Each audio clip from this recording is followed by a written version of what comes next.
Well, hello everyone. Welcome. Once again, I haven't slept at the night time, but I'm sleeping like all the way through daytime. So there's kind of a weird thing going on right now. What I used to do with streams is I'd stream at the end of the day in the evening, right?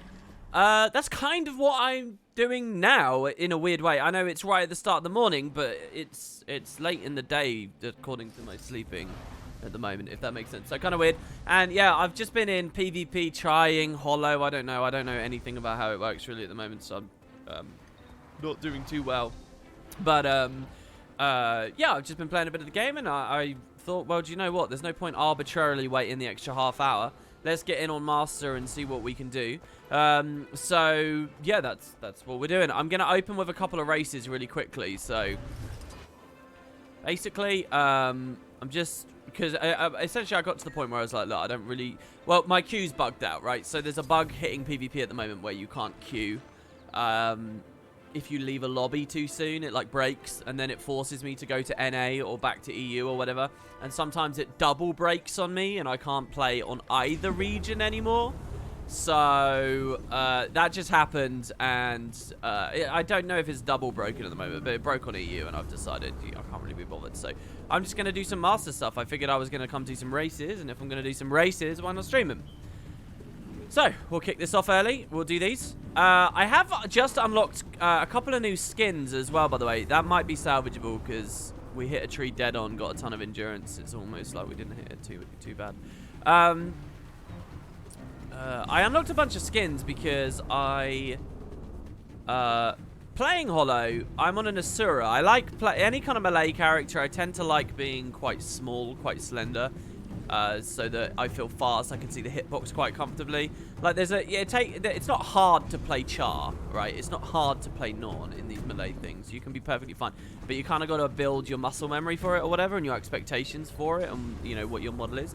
I actually think probably the best way to play Hollow is on a big character, because you can use the where your eye should be drawn in 1v1s and stuff is to your target. So that the person you're hitting, so you know what to dodge, and you know you can expect whatever they're doing, and you can counterplay it. You should be spending more time thinking about that. But so you need your eyes really on the player, on the environment, on their animations. And so to have to stop and look back at your user interface for various reasons, like checking stability, did your Corona proc, stuff like that, you kind of want to minimize as much as possible. And obviously, Hollow is kind of an irritating elite spec compared to others. It's obviously power crept out the ass and is like ludicrously strong and needs a massive nerfs. Too many people are boosted by Hollow, basically, I think. But it is kind of irritating, and you do have that extra element to look at, which is overheating. You've got to like watch for that, and you've got to. And I think when you play enough Hollow, it kind of becomes a non-mechanic, because you just sort of get used to the number of animations you can do in any forge, and you sort of know when you're activating skills outside of the bounds, and you don't really have to think too actively about it. But all that stuff aside, if you play a big character, one nice little perk is you don't have to look at the user interface necessarily. You can actually look at the color of your character. Like, your character will appear blue or yellow or red based on how close you are to overheating. And that doesn't draw your eye very far away from the rest of the fight, and you can kind of continue to get an intuitive sense of that thing. If you play a tiny-ass little Asura as a Hollow, though, you're not going to have that experience. You're not really going to be able to see it. So maybe playing a big character is a good idea, but yeah. Anyway, I've been getting a lot of new skins, to go back to the initial point, because playing Hollow on an Asura, there's nothing I can really do for Fashion Wars. Like, it's just crap. So I put the exosuit on my character. I think that's a good one for a Hollow. I mean, outfits are pretty lame, as we all know, right? But so I put an outfit on, and then rifle. That's it. That's all I get to play around with. Don't even get a weapon swap. Don't even get a main hand, offhand. Just rifle. So it is luckily a projectile weapon, right? Which means you get an extra dimension to your rifle. We cut that pretty good early. That was almost gold. Look at that. Look. We were 100th of a second away from gold there. Casually doing that. I don't know why that was so much faster than the other day. And it's because we took that one turn a little bit on the outside instead of the inside. And we would have got gold there without even trying. That's what it's like some days when you play, man. It's really weird. But, yeah, you get projectiles. So I was looking at a really cool wiki page Here, I'll post it on stream for you all. In fact, I'll just show you. I'll show you. Here, look at this, guys.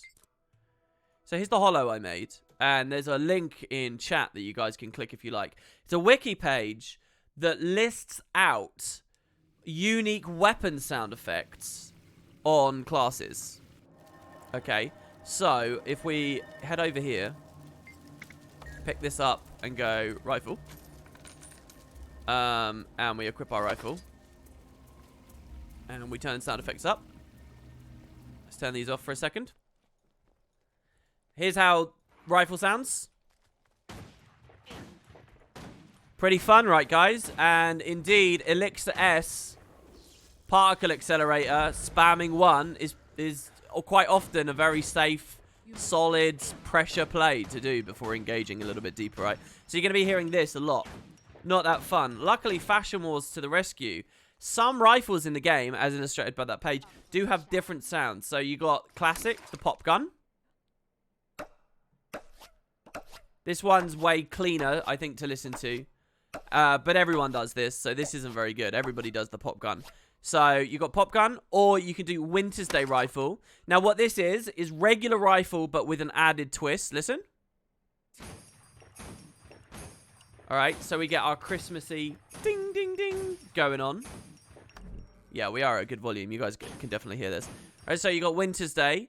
Next, you've got Scarlet's Kiss.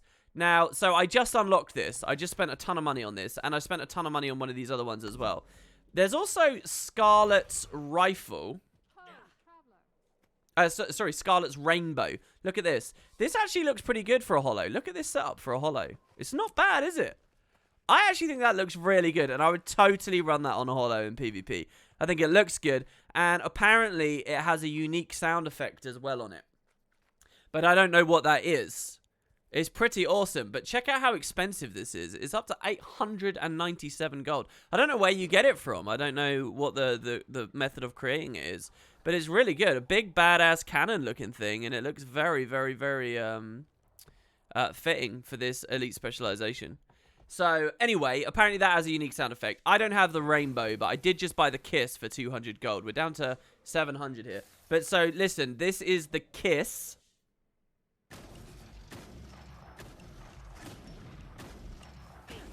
So, it sounds a lot like regular rifle, but a lot more, there's a lot more reverb on there. It echoes out a lot more, it cracks a bit more. So I hope that the rainbow sounds kind of holographic. If the rainbow sounds holographic, then that's epic. Commie says I can record the sound of it if you like. Yeah, that might be kind of cool, Commie. That might be kind of cool. So, yeah, we got that. Then there's two that I really like, okay? So, Velocitus Erratico, right? Velocitus Erratico. Now, this doesn't look that impressive, and you might think, well, is this just one of those random vanilla skins? This is actually a fairly new skin, as far as I know. But it's kind of an obscure skin. Not many people have it. I looked on Guild Wars 2 Efficiency. Just very few accounts are registered to even have this skin. But what the name actually means, I think, is this is basically a railgun. That's the idea. I mean, it doesn't look cool, but the idea is it's a railgun. And the special thing about it is its sound. Now, I already had this unlocked, so listen to this. Ready? I really like this. The railgun. Big, booming railgun sound effect.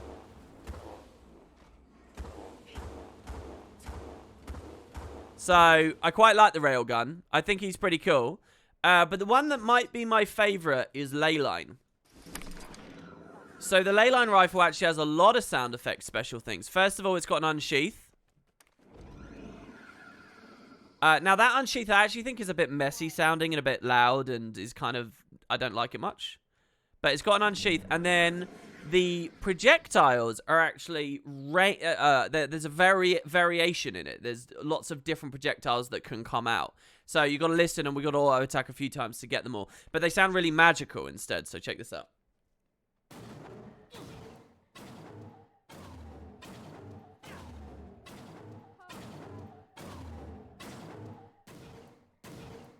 So you get like this dust as well.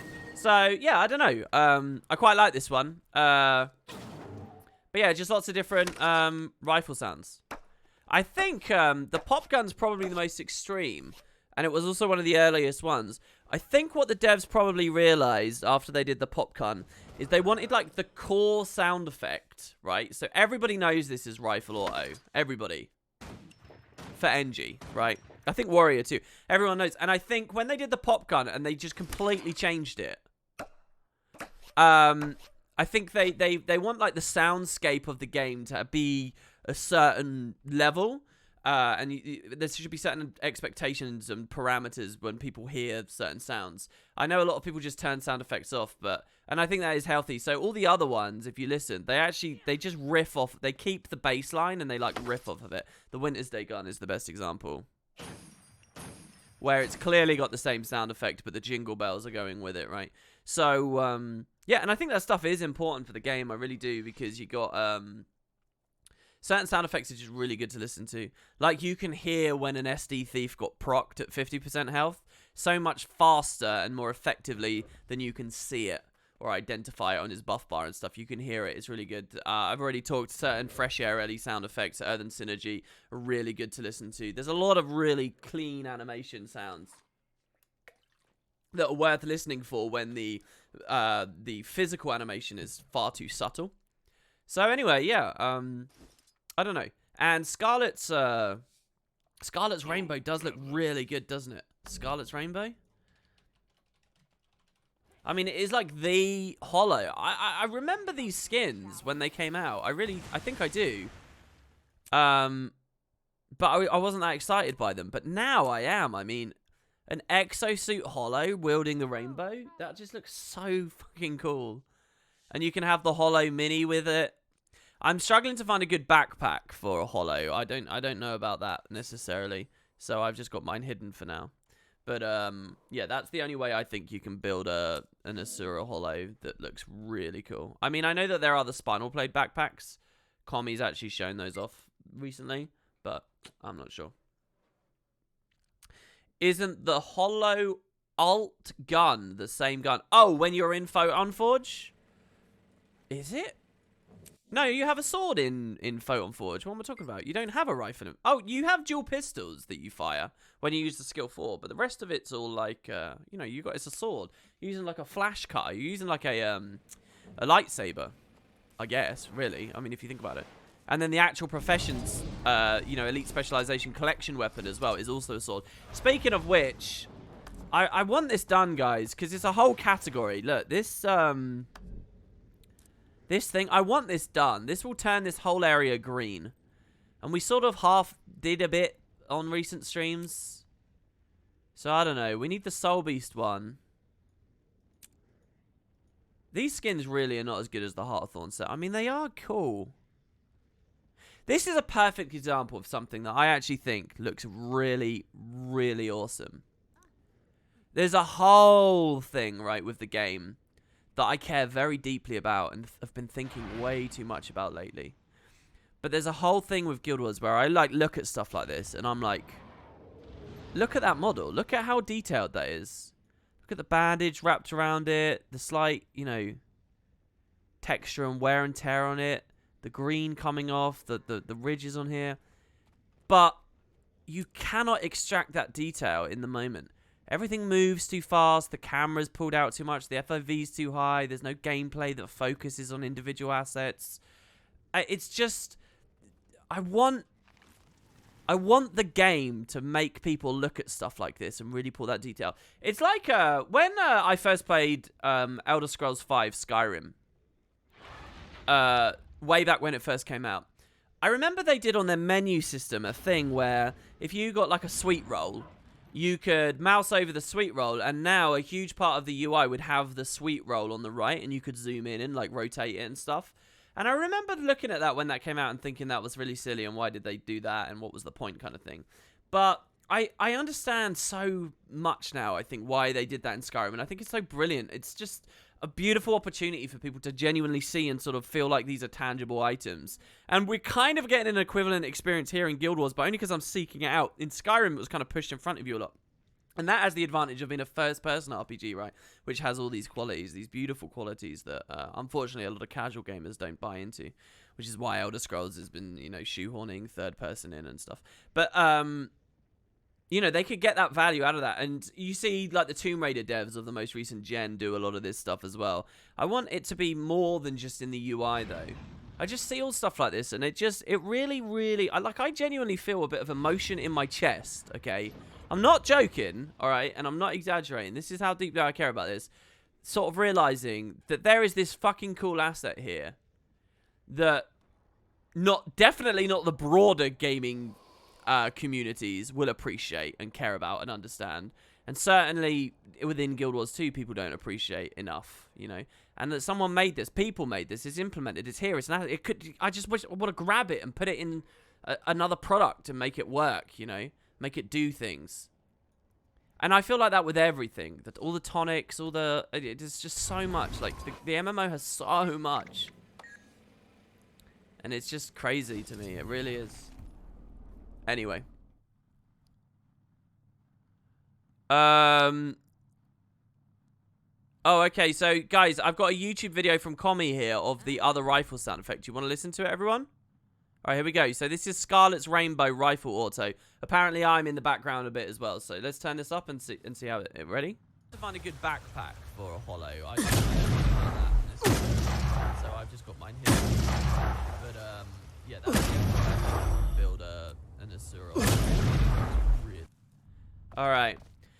It sounds pretty good. It's not what I was hoping for. Something much more hollowy. I want something that's like the pop gun and radically changes the sound, but is not the pop gun. I want it to be special and, you know, unique and different.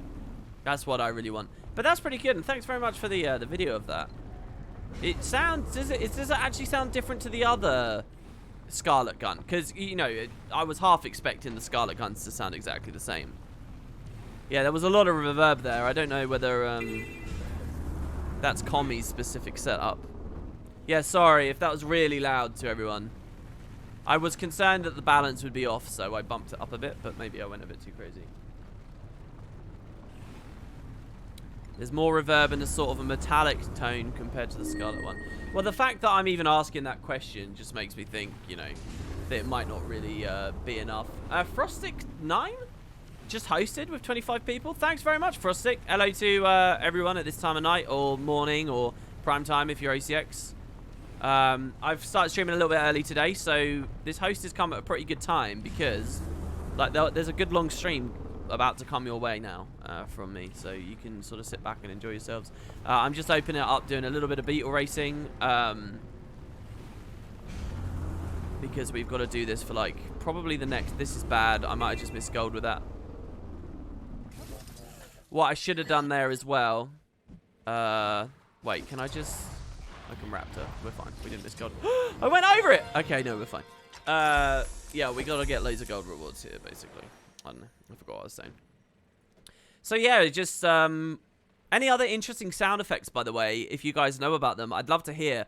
Because that wiki page, again, I'll link it a second time, is a stub. It's not actually complete. It's not finished. And it doesn't describe things quite as well as I think it could as well. So, like, there's a table at the bottom that says weapon sets in general with unique sound effects, but it's not exhaustive in its description of what gets what. So, like, for example, gargoyle weapons are on that list, and you might think, oh, there's unique projectile sounds on gargoyles. Actually, no, the gargoyle weapon set only has unique sounds as far as... Oh, this is weird. Can I beetle while in thingy? I guess not. Why, there's a billion mower and I'm in combat with all of them. What cleanse do I have? None. We have to wait. Why am I constantly talking myself off topic here? Maybe that's the sign I am a little bit tighter than I thought it was. Yeah, it's not exhaustive. So, like, it says gargoyle stuff, but what the gargoyle thing actually is you can... it's just an unsheath or whatever. I did learn something... Oh, what? Hello? Did I really pick Jackal there? Maybe I fat-fingered it. Does that count as a fat finger if I mismouse? I mismoused it. There you go. That's a nice way of phrasing it. Here's another cool thing, though. You guys might not know about. Some weapons have special audio, but it's not an unsheath. And it's not a projectile, and it's not a sheath or whatever. but it's ambient audio that gets layered over the game while you have the weapon out. So while it's unsheathed, but it's not actually an unsheathed, if that makes sense. So for example, the Beast Slayer weapon set, if you equip the Beast Slayer rifle, at least the rifle, I'm assuming it's for all of them, I don't know that for sure. But while you have the Beast Slayer rifle out, you can hear quietly in the background the sound of like jungle and birds and like monsters that presumably you're out hunting. Like it like makes the game subtly sound like you're a bit of a bounty hunter or whatever. And the devs never really had the balls. We have definitely missed gold here, but I'm only going for silver anyway. The devs didn't really have the balls to really go big with it and, you know, have a weapon set that's truly loud with that. But there are certain sets that do that. I think the Haunted set as well is similar. Now, I don't actually have the Haunted rifle, so I can't check. But I think it might make ghosts and things sort of say sound spooky in the background. So, you know, there is this detail, and quite often it's on Black Lion weapon skins. It makes me think that, you know, maybe it's not as pointless covering Black Lion weapons in videos as I'd always believed it was. I mean, people have... That's always been one of those things that you do if you're trying to get easy views from Guild Wars and you're just scraping at the bottom of the barrel. You just do videos on Black Lion skins.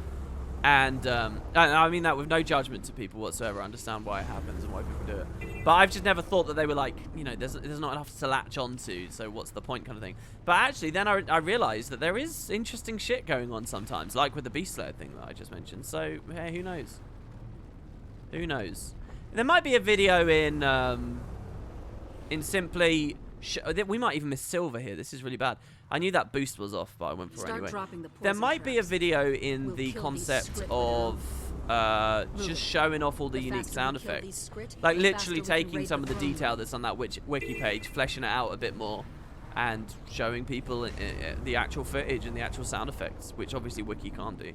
That might be kind of cool. But, you know, the things are stubs, so I wonder what else is out there that it's just not listed out, you know, it's just not documented. I should have done a trick there. I'm going to save this boost till after we get over this, and now we're going to do it. We're like several boosts behind, 2 or 3 massive stops. We might actually miss silver. We have 20 seconds to get up this hill.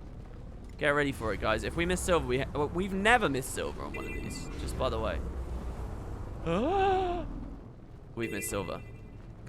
How? How? I'm like a monkey climbing around in a tree. We've missed silver. Pathetic. That is so bad. Alright, let's go. Oh, we just clipped that. Oh, it's a gold pace. It's a gold pace right now. I should have done a trick in the air there. I've just realized one of the things I can do for gold. I can do a trick in the air there, can't I? And gain a whole boost.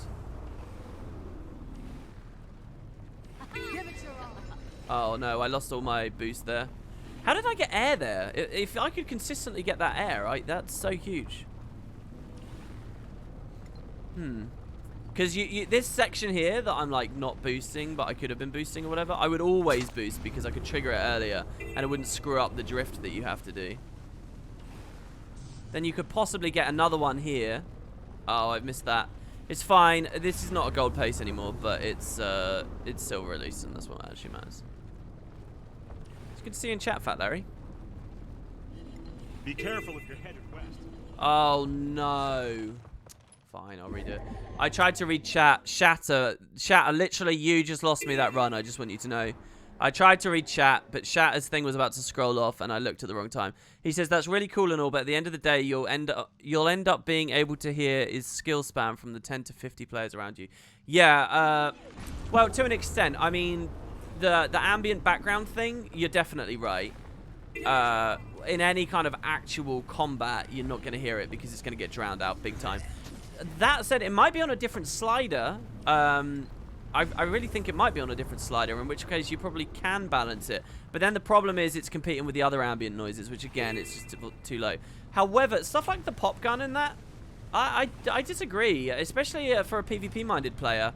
It's not all Zergs. I mean, that's the beauty of it. Zergs gameplay's boring as shit, but in PvP, you'll quite often be in 1v1s, and you'll be in 2v1s, and 1v2s, and 2v2s. And these are all scenarios where you can quite clearly hear a lot of what's going on.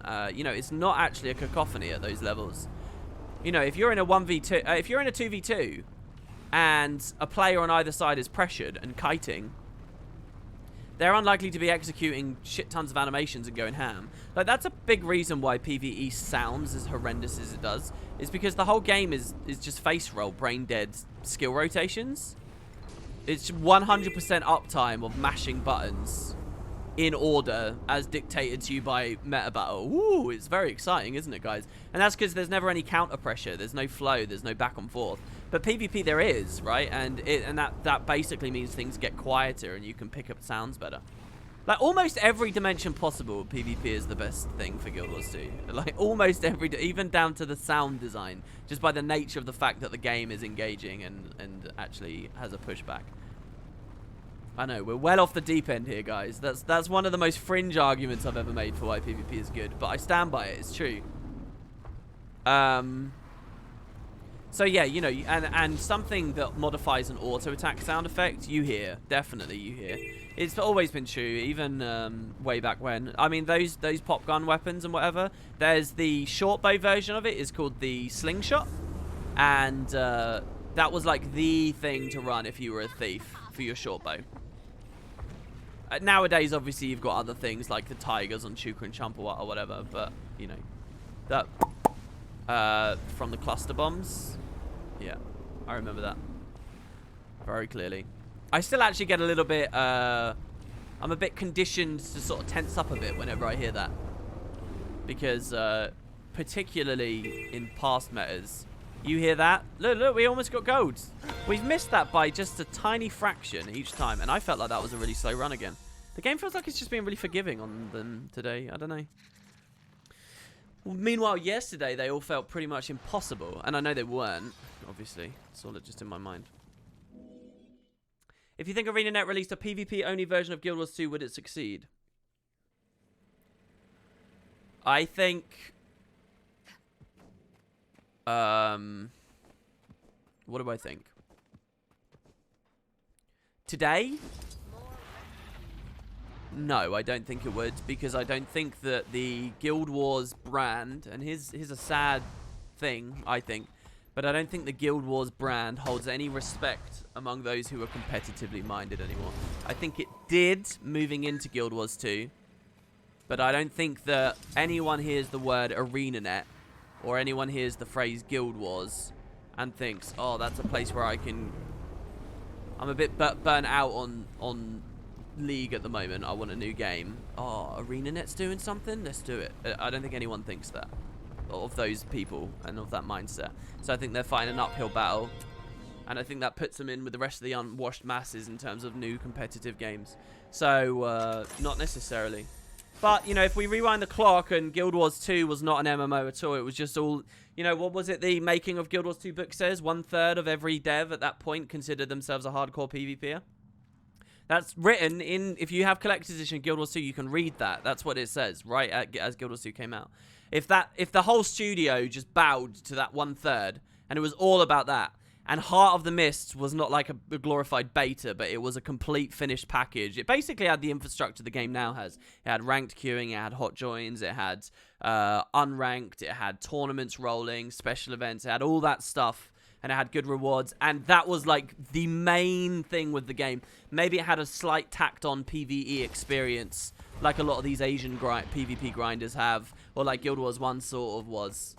Right at the start with Prophecies, and I only mean for a tiny period of time. If all of that was a thing, could it have been a, you know, really big success? Absolutely, I think it could have. I think the minds behind the initial balance, I think they were okay at, but no, I don't think. Well, here's what I think about balance. Okay, I think that the initial balance for the game was pretty much no better than the current balance for the game, but it was still pretty good, right? It was good enough. And I think that, but I think the advantage of the old balance was the pace was very different, the speed of things, and like, so it was much more accessible. The learning curve was way shallower back then, way shallower, so that was all a benefit. these days, I actually think that the minds behind the balance team at ArenaNet now, and some of you are going to think I'm crazy to say this, but you're wrong to think I'm crazy, right? I think the minds behind the balance team now are way sharper and doing a way better job than we ever could have hoped the 2010, 11, 12, 13 people to have done. Like, the job that the modern day Guild Wars 2 balance team has to do is fucking mental. And they do really well with it. They make the patches... obviously, there's power creep and there's continuous, like a sliding scale, and there's a lot of regrettable stuff. And the speed now is too high, and all the cooldowns are too fast, and everything. The whole game has shifted into a horrendous, like, visual, like, crazy thing. But what I believe, though, is that all those things are actually a consequence of the fundamentals implemented by the initial groups and the initial teams. And the guys that started working on, like, the specialization system and power crept all the traits and made, like...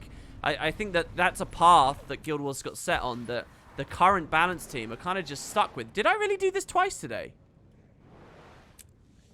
Am I really so crazy? What one did I miss then? Was it Diessa we didn't do? No, we started on Diessa. Mount Maelstrom we didn't do. Did I do this twice? Whoa, that's also a sign.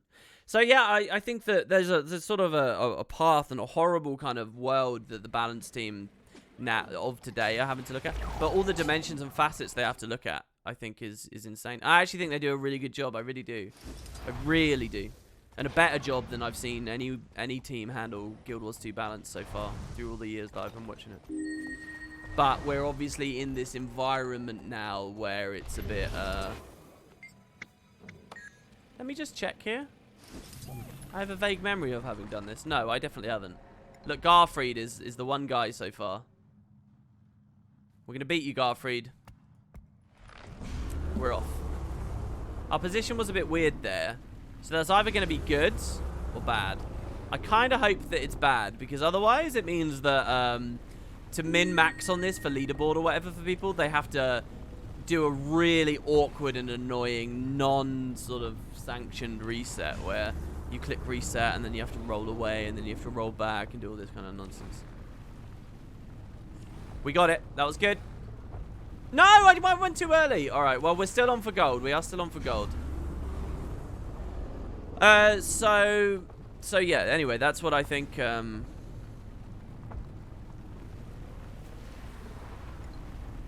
that. Oh, shit. Is it really just 3 people? Well, I actually don't know. Have they revealed that the current balance team right now is just 3 people? I mean, imagine the job that they have to do. You guys have got no idea. Genuinely, no idea. Like, let me put it this way. Oh,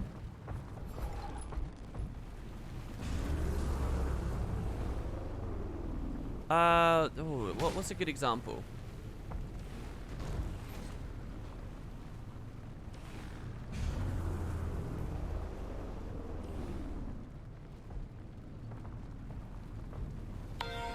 We just got that.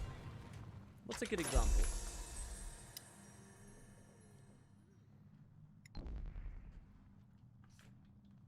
Let's say I'm playing Guardian.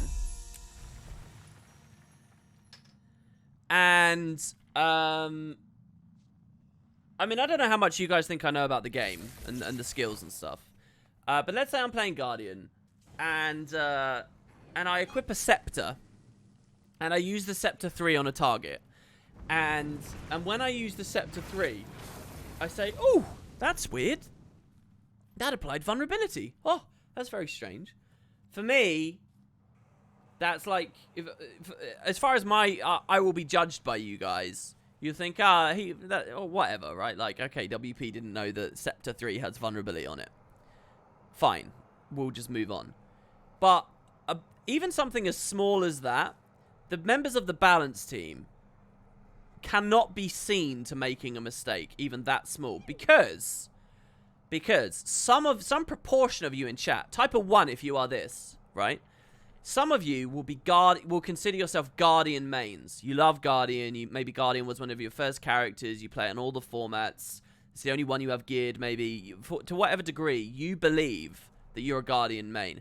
And if you hear the balance team utter, oh, I didn't realize Scepter 3 has vulnerability on it. If you hear them say that, you're going to be sick. You're going to be pissed the fuck off by them, and you're going to be like, this is...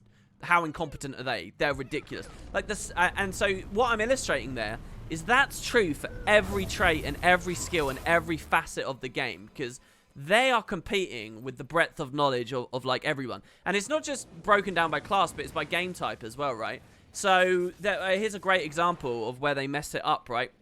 Back just after Path of Fire came out, and Firebrand was even more power crept than it is right now, they did a patch where they buffed the teleport skill. What's it called? Merciful Intervention. They buffed Merciful Intervention to add 20% resurrect potential on cast, okay? And what this meant is if you cast it on someone right as they went into downstate, you could insta-res someone with the TP. You wouldn't even have to press F. If you got the time perfect, you just port on them and you'd auto-res someone. Now, people were already running Merciful Intervention before that. And Firebrand was already really strong in PvP before that. So it was just like an insane change, pretty much, right? Like, if you were a player of those formats of the game, it was like insanity that the devs would do a change like that. Because it's like you are buffing a best-in-slot skill on a best-in-slot class to a wild degree. But it was only people in those formats that felt that way and lost faith in the devs with that. All the raiders... and all the Fractals players, and all the solo open world players, and all the people who just, you know, they play it a bit, they're all like, oh, this is a really cool change, oh my god, and they just get excited by it. And you may even see on the Valence with Boots video at the time, I would have, you know, expressed an opinion like that as it first comes out. I'll hold my hands up and admit it, right? Mea culpa. So, you know, for a huge fraction, people are okay, but everyone else has lost faith with the balance team. So, you know, to deliver... decent balance is a gargantuan task. That's what I'm trying to express. And so obviously shit constantly will fall through the cracks and they'll get a reputation for being bad at it. But you have to understand that that's the baseline, okay? If you want to have an objective view about these things, you have to establish what that baseline pretty much inevitably is straight away and operate around that. So that's where I think some of my lenience comes from. And over the years, you know, I would not say that these kinds of mistakes were any better in the past. I remember far more horrendous shit. You know, when I think about like Turret NG and all the kind of really bad Zooey stuff that prior teams had done, and even like horrendously imbalanced. Like, look, even Launch, right? You might say Launch was the perfection of Guild Wars 2. Was it really? Think about how much dead crap was in the game at launch. A lot. So yeah, I really do think that they do a very good job. I really do think they do a good job. Hold on, why do I only see one gold chest? Here we go. 3. Grab these. This. And so, Jesus Christ. Why do I have all these dies? What character is this? Did I really PvP this much on a Necro?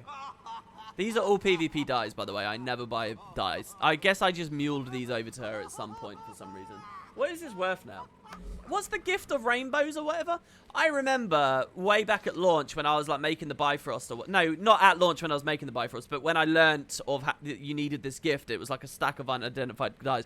I remember thinking how insane it was to actually earn that in game, and that no one would ever be able to do that, and the game was built around the trading post as far as that stuff was concerned. And yet here I am. I just got a casual 3 and almost 4 stacks of unidentified die just sitting there. Right, okay. Those are those medallions. I think we'll be up to almost 100-ish, maybe. We've got a long way to go. Yeah, we're at 87. Somehow it feels like we've slowed down so heavily. Maybe I'm just not racing as well lately. Okay, so I had an interesting mail. Do we want to go back to Ember Bait already? Or was there something else I wanted to do?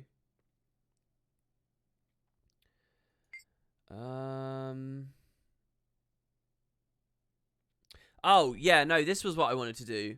Hold on, let me check if my holo has got the box on him or if I already opened it up.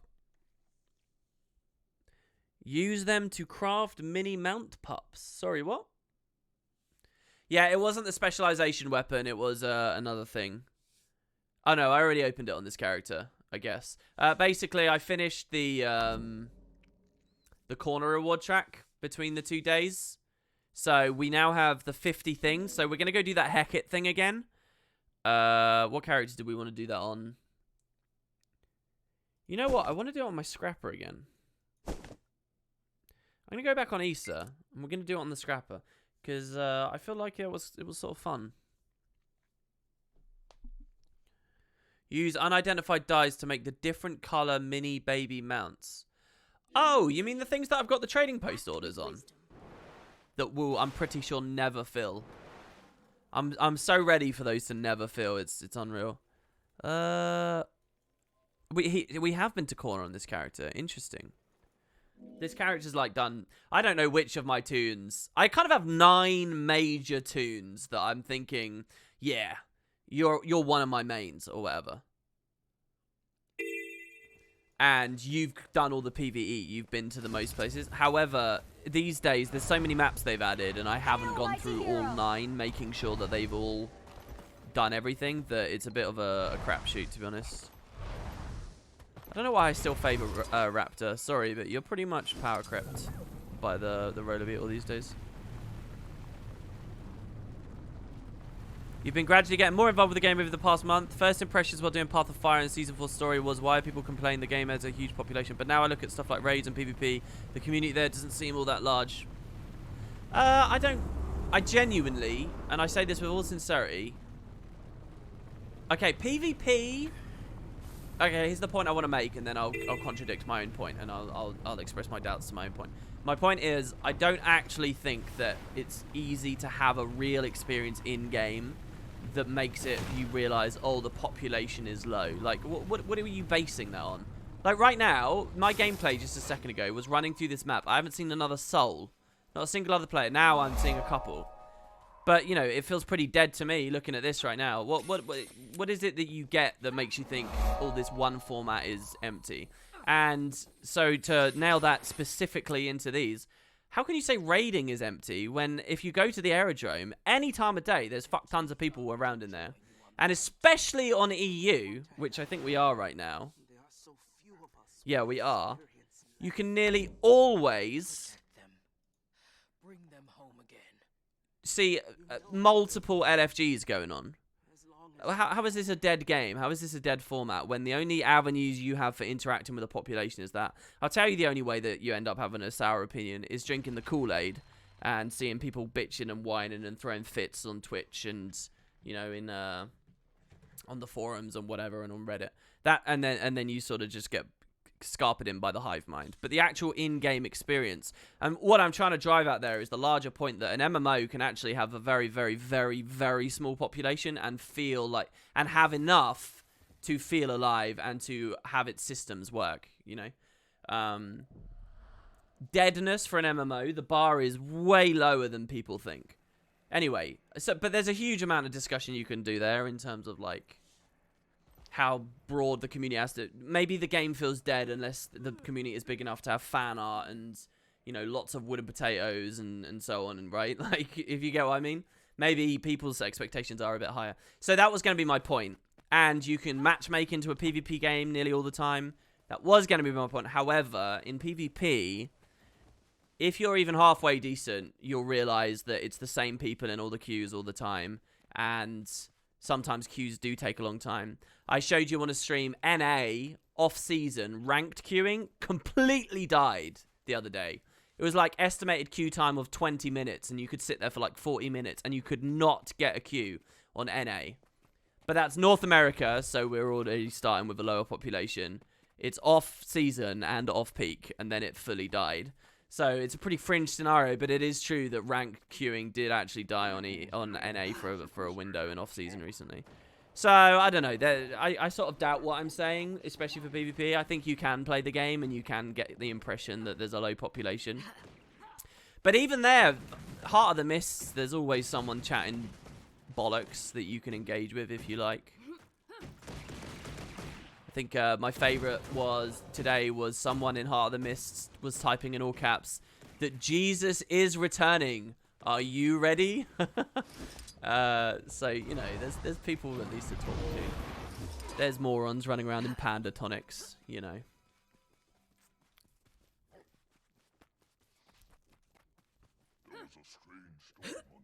Your last hunt went on so long. I worried something bad It could be the fact that I moved from my country to a different one, but I've never had queue times as short as I'm getting now in PvP, so I don't get why people say that PvP is dead. People say that PvP is dead. I'll tell you why people say that PvP is dead. Because PvP is not as alive as they would like.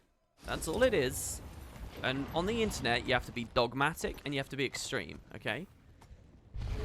There's no room for a middle ground because people don't latch on unless you are very forceful with your argument and you take things to the extreme. There isn't much space for an intellectual middle ground and for second guessing and for compromise. This change literally broke PvP. When they added Scrapper to PvP with that recent patch in the Wells, it actually broke PvP. It's impossible to PvP now because Scrapper's in PvP. This is too defensive. The balanced devs are insane. Okay, now if I put that as my Reddit thread, I'm going to get a lot more upvotes than saying, oh, it's interesting that I have to remember how to rotate away from a Scrapper now. I haven't had to do that for a while. Overall, I do think it's a little bit more defensive than it should probably be in terms of parity between the classes, but you know, it's workable. It will probably go away a bit after the excitement of its its new implementations gone away. You know, if you put a post like that, I even trail off a little bit saying it out loud to you all, right? You don't have any space for that. And equally on the other side, you know, oh my God. Spellbreaker is the best thing in the world. Hollow is the best thing in the world. Whoa.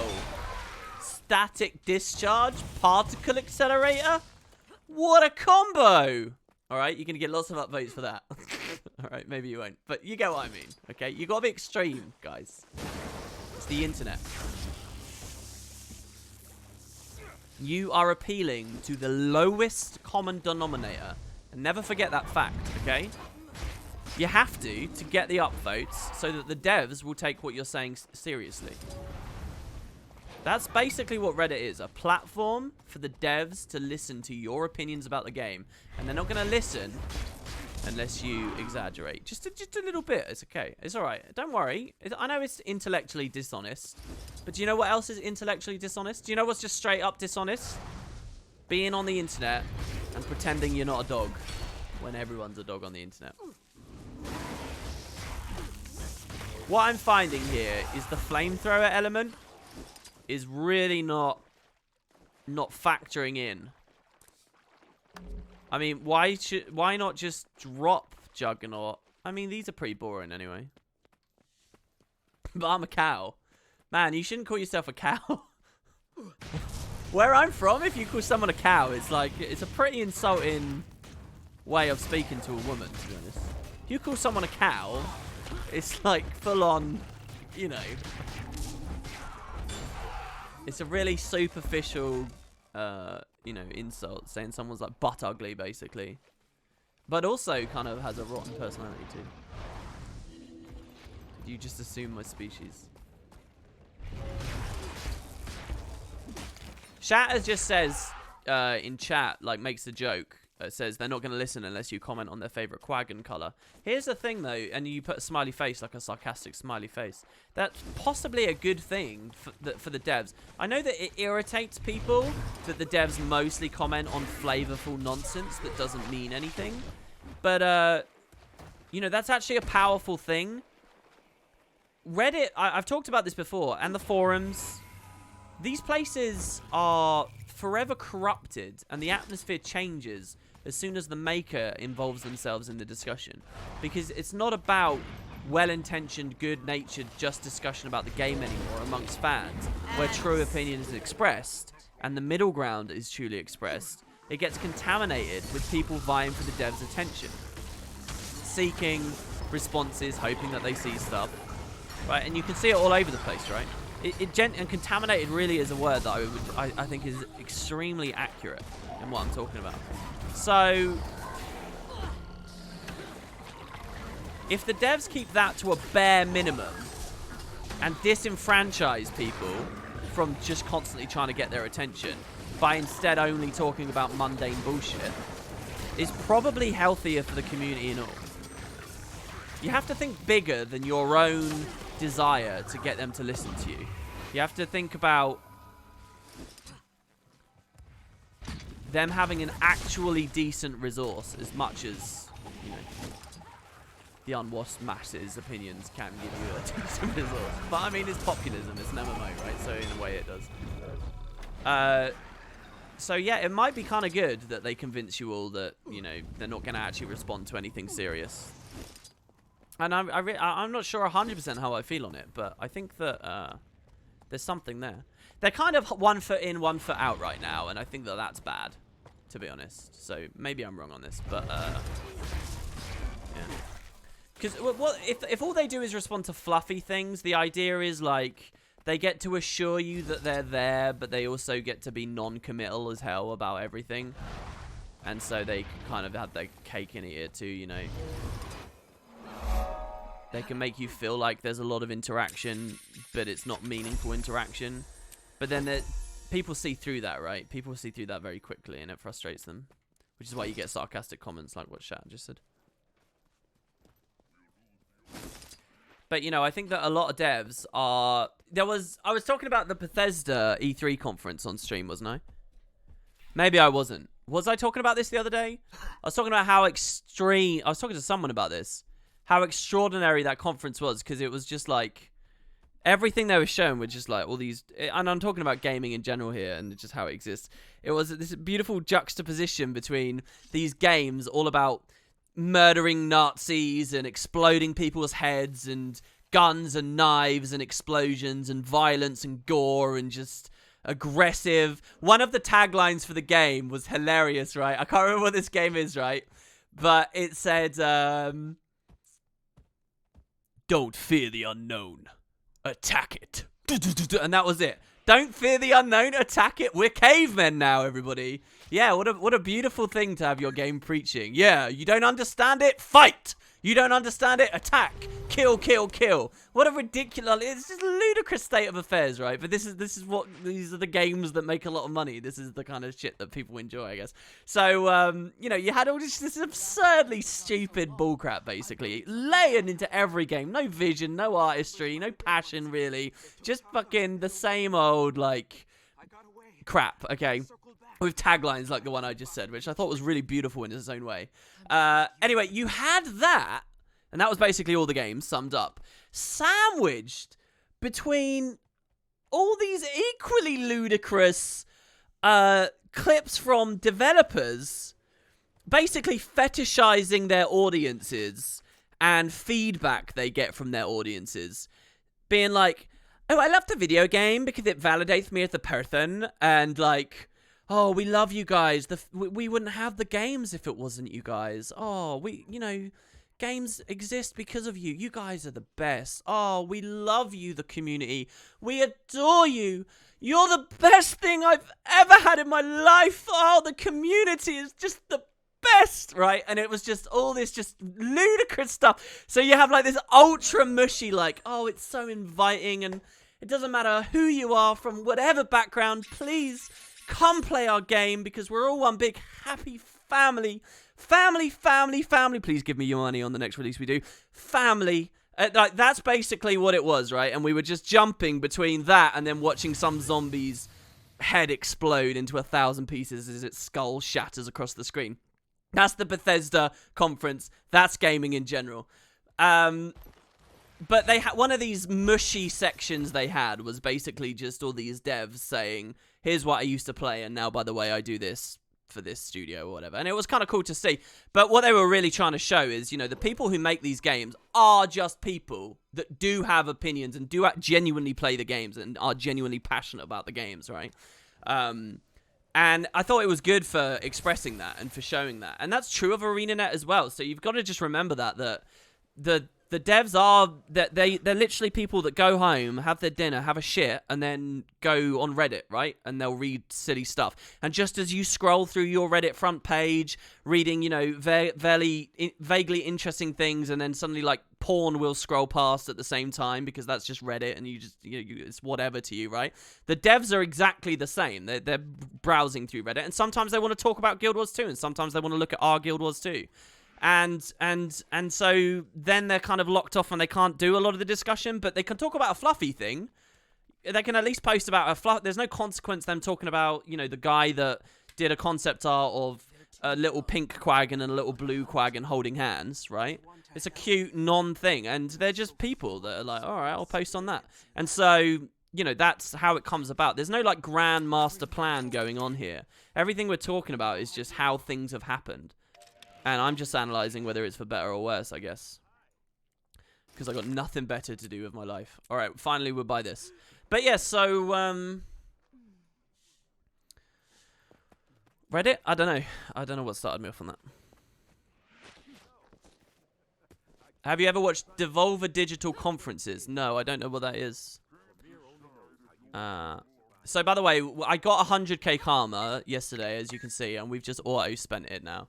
So, that's fun. I should have got the tonic. I think I'm more excited by the tonic.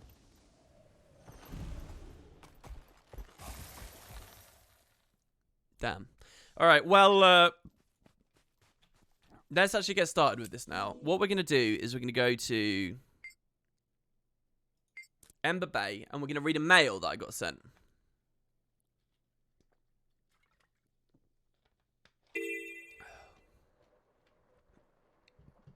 Valen, don't you be begging for Black Lion keys on this stream, alright? They need to come to me, people.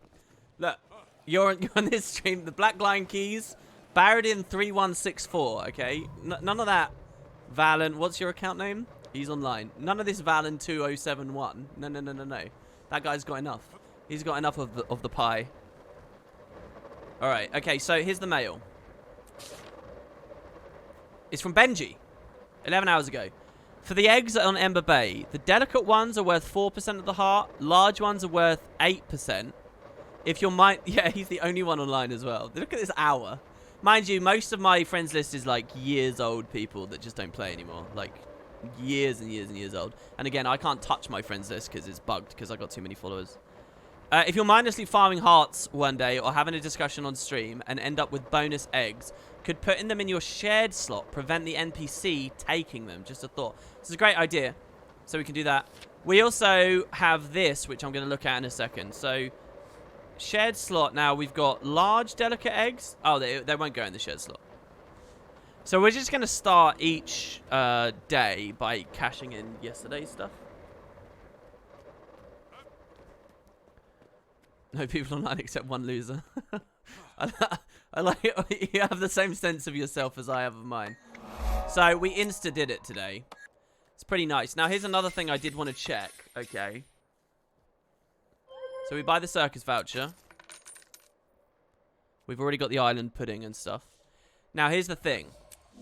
We do that. Now I'm pretty sure that this won't matter or it won't work. But I have to verify. What if we do it on another character? Can you farm vouchers per... Is it one per account per day or one per character per day?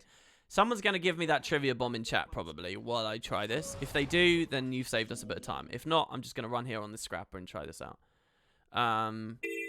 If it's one per character per day, we could do like 5 characters a day or something. That wouldn't be too tedious. That wouldn't be too frustrating.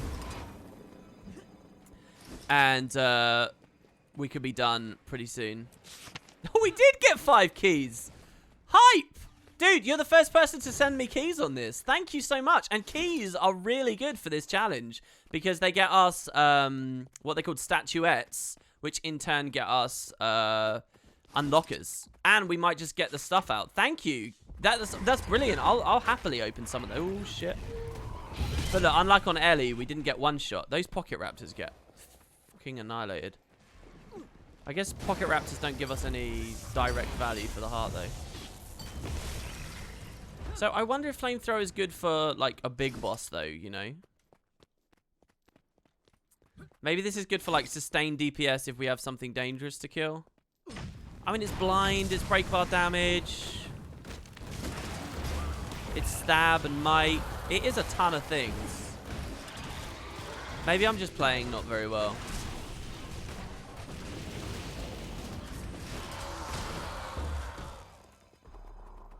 It's just the dipping out to use hammer 2 is so regular, it feels unfun to me almost. I don't know what else I'd recommend though. So we can break the bar by doing the spare capacitor, which Daze is on opening, by the way. It might have just done it on its own. And then and the rocket charge for the Daze leaps. I have some chests ready. Send them over. I'll open them for you, says Dusty. No, I'm gonna look forward to getting those keys there. That's really good. Who knows what we'll get? I don't think I have the special, the main, like, what usually they do like a backpack or a glider or something, right? Out of each chest, there'll be like one specific big thing that you can get. And I'm not actually sure I've got that. So, from this month's thing. Wait for them to rotate content because the crystallized things are worthless. That's a good point, actually. I think Liz has got a ton of those in her inventory and I need to use them. I think that was probably a smart idea from the devs, though. I think what they probably realized, and this is a sad thing, but it's probably true, alright, so we all know that there's like going to be an elite minority at the top who fund most of the game, right? They've got loads of money and they foolishly spend it. They irresponsibly spend it or whatever on gems really regularly. Like, one of the things that they like to do is spend, you know, $80 on the game every time there's a new patch just because they want all the gems for the new mount or whatever. And then they don't even play that much. They're not even around that much. But that money drop is super important. So, those are people who are opening Black Lion chests a lot. And I wonder if what the devs have thought is, okay, hold on. We've got this section of the population. What if we put something in the chest that encourages them to interact just a bit more with the game? So instead of giving them their loot directly, because, you know, often when you open a Black Lion chest, you'll get some kind of trash trophy item that, you know, gives you vendor value. Instead, let's just gate that ever so slightly behind killing things to make them play just a little bit more. Because these people, maybe if we make them play a little bit more, they'll suddenly start paying out even more, you know? If we can get these kinds of players to spend just a couple more hours in the game and log in a little bit more regularly, maybe they'll double or even triple the amount that they're buying keys or whatever, right? Okay, it definitely is only once per day, so yeah, that'll be a slow one, but we'll go for it. Okay, and yeah, I wonder whether. So I think it's probably a smart idea, but if it's not rewarding, then it's not rewarding. So I do have a chest, apparently. I only have one. Let's preview. Let's see what I've got of this. Unopened Endless Branded. Do I have that? Unfortunately, it doesn't tell me if it's unlocked on the thing. Yeah, I have that. Okay. I have all the ley line. I have all the Dominator. I have every home instance node.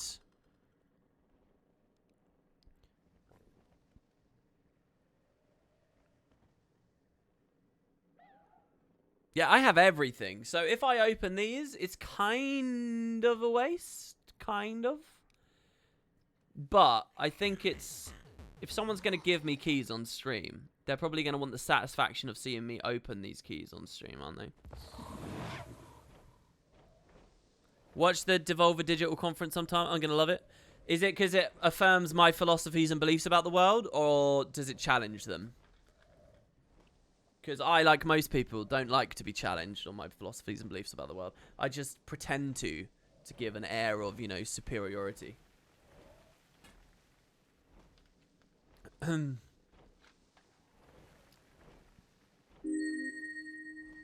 ding. Thank you very much. Sorry, I was having a drink there, guys. It's nuts, that's why. Nuts in what way? I don't even... What ballpark are we even in when we're talking about this? Oh, no. Here you go. Look, the branded relic. Yeah, this is... No. I do want to open these. Because I would need this back piece. Yeah, here it is. This is uncommon, and I need this back piece. I need it bad, actually. When does this rotate? It's got to be soon, isn't it? Probably on the next Tuesday? Yeah, I really need this, actually, because I don't know where I'll get it from otherwise. I mean, the automatic unlockers, I suppose, but... Yeah, this is major. I already have the Hydra... I have everything except this one slot here. It's a social commentary on the games industry. You know, if you just proposed that to me in a vacuum, I would be like, why would I ever watch that? That sounds boring as hell. However... in context of the conversation we had a second ago, I can kind of see why maybe it would appeal.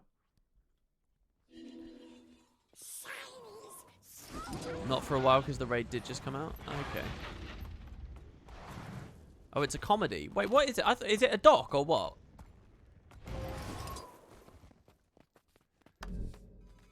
Okay, Black Lion. I feel naked now that we've got so little gold compared to where we were before.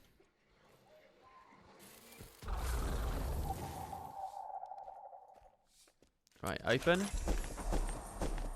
Teal branded mists. It's satire of an E3 conference. Ah, okay. I don't think we're going to get it. I think I've been really unlucky on this set. Because I have opened a lot of chests on this set. And I just don't think we've really pulled through, I'm afraid. We got teal branded stuff, Lions Archery built. I mean, the dies just feel like horrible slots as well, since there's only a couple of dies in the whole game. These, I've got 20 in the bank. Oh, I didn't actually mean to do that. Or whatever the mini select one is, I've got loads of those. Maybe I should look and see if something rotated into the mini select, actually. Let's make some coin. Yeah, no luck, I'm afraid. Thank you so much for the keys, though. What am I doing here? May Lissa aid you. None of these characters, obviously. Wait, I'm losing my mind. What was I doing there? No, you really are naked. You don't even have the keys now. Yeah, I know, I know. Oh, we got a mail. It's 5 again. Thank you. Oh, this is good stuff. This is crazy. I should have been doing this years ago. This series wouldn't even be going on if I'd been doing this for years ago. I could have just greedily fucking abused people's goodwill for the past 6 years and rested on my laurels and acted like a cut above. Why did I not allow myself to be in that position? It's going to take another 6 years now. Here, let me look at this here. Egg. Oh, no, what am I doing? No, this is wrong. It's not the eggs. I don't care about the eggs. The eggs are whatever. What I do care about is the mini ticket All thing. prices are non-negotiable. Here, it's these. Mini claim tickets. Right, and we just want to mouse over these and check I have everything you need right here. that we have them all. More violets, I say. Less violence. Ah! Mini Tislak. There is one that I need. Hello, Mini Tislak. Welcome to the team. I'll happily play some Polymok with you. That guy was worth 52 silver. I wonder if I should open those eggs and just sell them. Welcome, Tislak. And then... Alright, so they are done. They're fine. Oh, what? Another one? Oh, to go with the keys I sent. Thank you. Bacon and potato. There you go. Look, he even gets his name on stream there as well. Thank you very much, man. Okay. I like the idea that he's not actually the guy that sent the keys. And he's just claiming credit. Alright, let's try again. Oh, that's good. We got a guaranteed weapon unlock. Another mini ticket. A nothing. A nothing. Excelsior. And an armor unlock. I mean, I'm pretty happy with this. So let's try the armor unlock. Let's preview this and see what we've got. These are really high value now. Because once you get to a certain point on your account that you pretty much just have everything, you're laughing, basically. Anything that comes out is going to be gem store stuff. And it will often be like triple skins. However, these here, the stalker things, I'm pretty sure this is medium char. And I don't have them, and I should. So let's pick these up. I mean, these might be 50 gold plus anyway, so maybe I just do it. Maybe I don't concern myself. Buy the Zephyrite skins first. Where from? I mean, the festival's not up.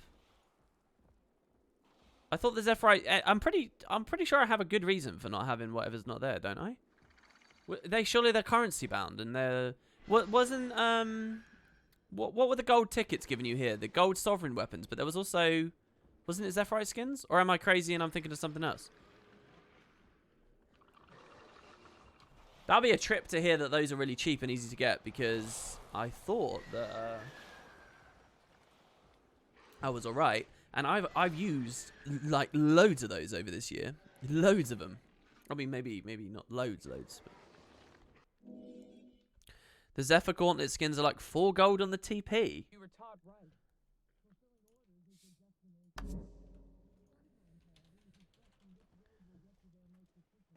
I've got this. Got this. Yeah, I have all of these. Efficiency doesn't show me any cheap armors that I can get. Oh, wait. There is one.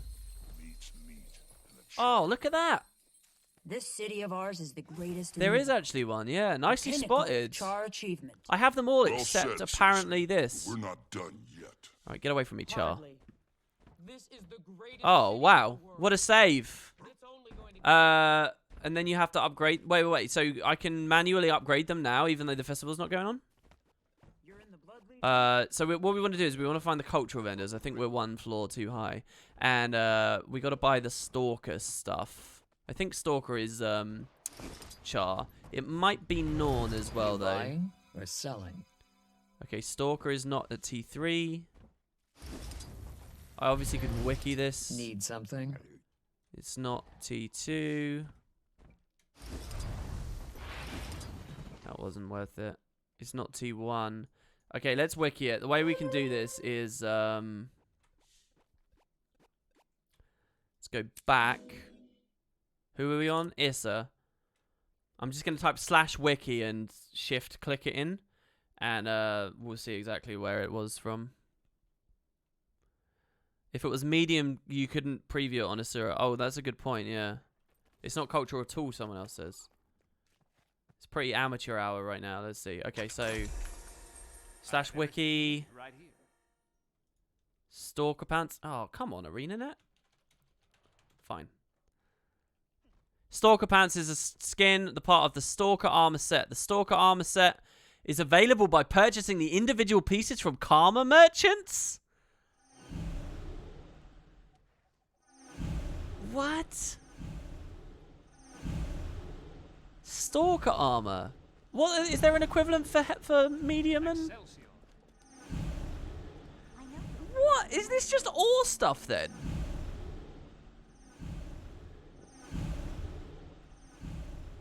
Why do I only have 3 instead of... Well, whatever. It's going to be boots, gloves, and pants.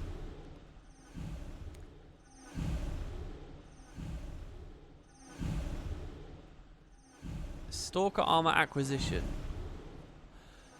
Whoa. It's like ultra cheap, too. I know you guys can't see anything right now. All prices. Because I'm off... I have everything you need. off on the other monitor. Oh, I didn't know any of this. Seize the Oh, imagine if we unlocked one of these. Okay, so it seems the cheaper ones... I think I can figure this out. Okay, let's go to the Sunken Halls of Clarent. Does Issa have world completion? Yeah, she does. Alright. So the Sunken Halls of Clarent are here. So I'm guessing it's this guy, the Kennel Master? Yeah. Now, in theory, if I've got this right, he'll sell us, for just a handful of karma, a boot skin that we don't have. This is, genuinely, I'm not being funny, this is exactly why I thought Master would be fun to do. Because doing this without making a video on it or whatever, obviously it's not good enough to be in a video, like, it's... But, you know, I get to this is a cool moment to me. And the only way I could ever show you guys this cool moment is streaming it. Look at that. Warhound boots. And even I can get the cheaper one. Incredible. To think that there's this vanilla armor thing that I've just never had. From such a basic location. There's not in any personal story rewards that comes from. No dungeon rewards. No PvP reward track. No world versus world. No mechanism at all in the game later. There's those boots. And it's not just the boots. Next, we wanted... Oh, no, that's weapons. That's a whole other story. Don't you guys worry about that. We'll look at that.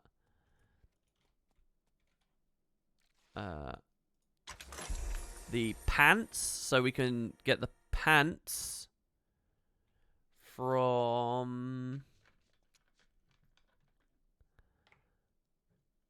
sorry, let me just... It's pants and gloves. Oh, yeah, that's not a patch.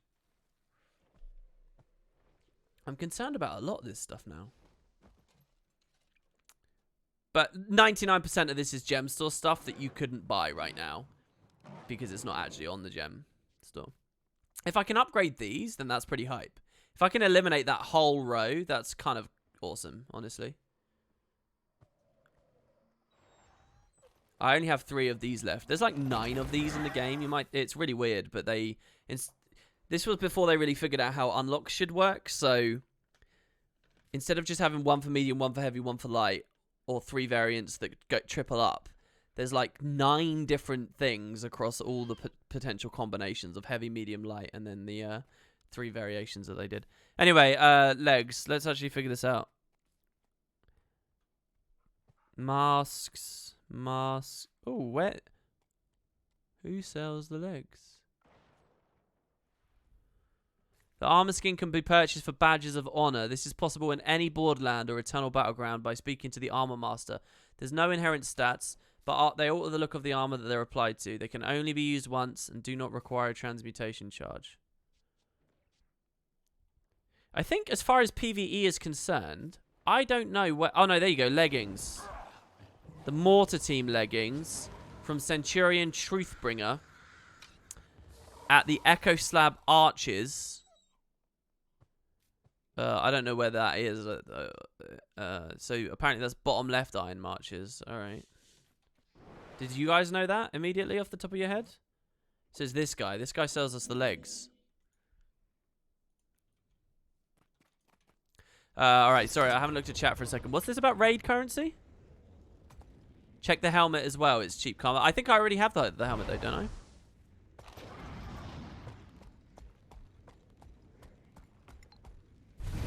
If it's not in the automatic unlocker. Here we go. Legs. And I'm genuinely being careful to make sure I only get the cheaper version. And then I've forgotten again. It was the helmet, wasn't it? No, gloves. Oh, gloves and the Pitfire helm. This looks suspect to me. This looks like maybe it's not gem store. Let's just quickly grab the gloves. Iron, not false gods. So that's going to be from Braxa Scale Hunter at Champion Shield. Champion Shield also is Iron Marches. It's just north of here. It's at Pyken Square. What a trip. I had no idea that multiple hearts on this map, and only this map it seems. I never had these skins. Of course, when I first would have been doing map completion here, it would have been before the even concept of skins were there. So there's a chance I bought this stuff. And I'm usually pretty slow with games. I'm usually, you know, I try to get as much value as I can out of the experience, so... Jeez. What do you need to know? Is this one of those ones where we actually have to do the event? Because she's in combat and refuses The to speak to us. past should inspire the future. This is some Guild Wars 1 stuff here, by the way. Used to struggle with this all the time. What do you One need of to the know? functions of Guild Wars 1 Toolbox that's kind of weird, and is probably against TOS or EULA or whatever, is this is an issue in Guild Wars 1 where you can't speak to someone. If they're in combat, they refuse to. Knowledge But there's is a the tool that greatest allows you treasure. to. You can always pull up a vendor window, even if you otherwise shouldn't. And it allows you to speed clear places like the Fissure of Woe a little bit better. Okay, so actually, I think I'm wrong. Is there another heart in this area of the world? Maybe it's this guy. Possibly this guy. Yeah, I mean, look, the new current events there. I was here moments ago, you know, just a very recent patch to do the current events. I still need a lot of skins from that as well, by the way. But that's one of the things that Azric can move on to eventually. Here we go, Stalker gloves. We'll get the blue version, though. I kind of want to skin a medium armor character in Stalker stuff now, just because I've not played with it ever, you know, as a proper full-on set. Let's see, how does she look in it? Stalker. Apparently she has the Requiem visage. I don't know why. Clean up her inventory. We got the Stalker visage.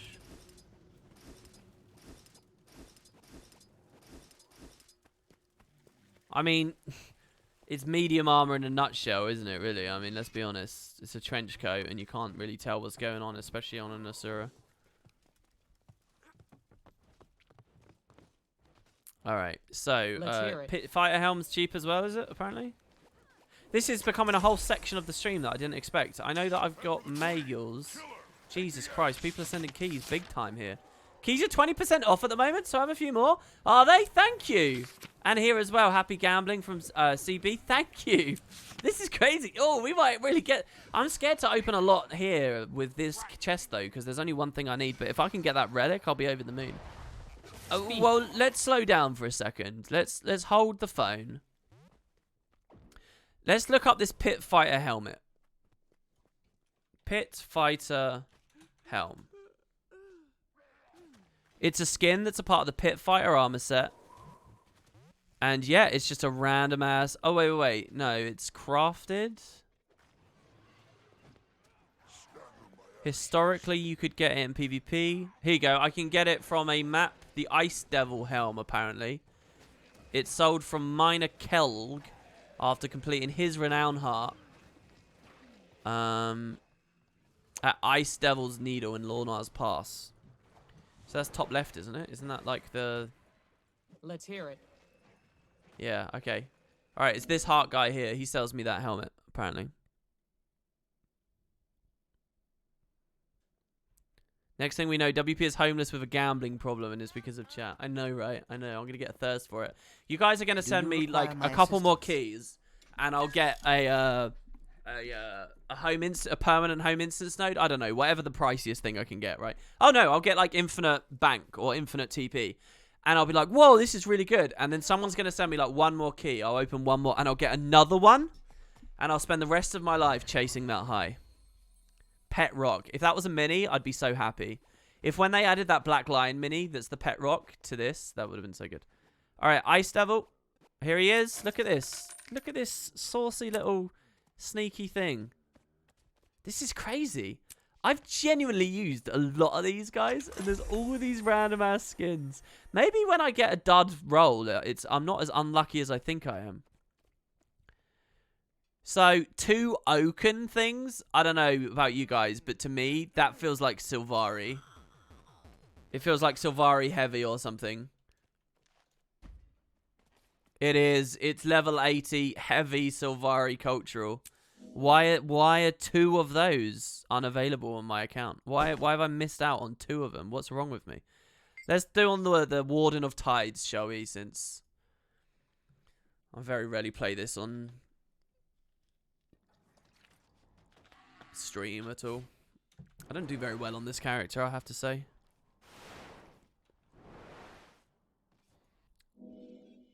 I should technically get those from World vs. World if I have badges. Well, that's the thing. I don't even know how many badges I've got. Competitive currencies. I have 4,000 badges. So maybe I should. Cheaper in World vs. World. It's actually awesome having someone in chat right now who's, as far as I know, basically done all this. I'm gonna guess it's at the home Borderlands as well. And yes, I'm on Drakar Lake to my German friends. Very carefully and precisely picked that out. Last time my queues bugged and I had to region swap. By that I mean I put 0 thought into it whatsoever. Okay, so where do you buy cultural art? There's so many vendors here. I'm gonna have to... Oh, do you know what? The new lounge might have it as well. Oh, what? I didn't realize that this happened in World vs. World either. Dude, the guy making Radial is a god. He's really cool. And speaking of which, by the way, mounts. Sky Scale is now available. So we're going to click set. We're going to hit our Sky Scale hotkey. We can close that out. And next time we're in PvE, we should see the Sky Scale appear on that ring. Look for a script, people are saying. Okay. I'm going to trust you, chat. This is probably one of the most helpful chat has ever been on a stream for me. I genuinely think. I'm like 100% like noob level in the dark here. And you guys are helping me on that. And you're giving me keys. Right, which is like another dimension of helping me. Look, even I even have people in-game carrying me. Or maybe he's not a god, because... Oh, wait. Is it just that mounts are locked here? Yeah, they are. I just can't mount here. Alright. Oh, and it's not even... The vendor isn't even locked race-wise. The other vendors in the game are locked in that you can't visit them unless you are of the correct thing. So this is pretty nice, because we can just carefully mouse through it all and make sure we've got no holes. I can't believe I have a random hole. Like, look at this. Look at how comprehensive it is on my account. I do have pretty much everything. Anything like this, I just thought I was done with years ago. It's just that slight inconsistency that pretty much sums me up, I think. 160.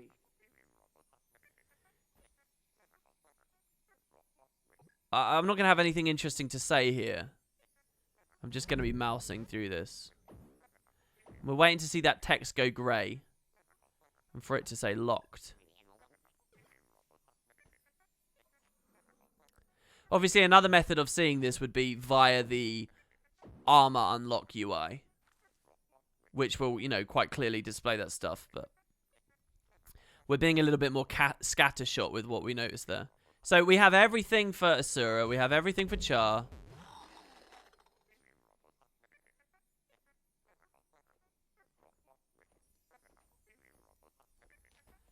I'm going really slow here. I'm going to speed up a bit. Because, again, I've got all these. This is all old, ancient history.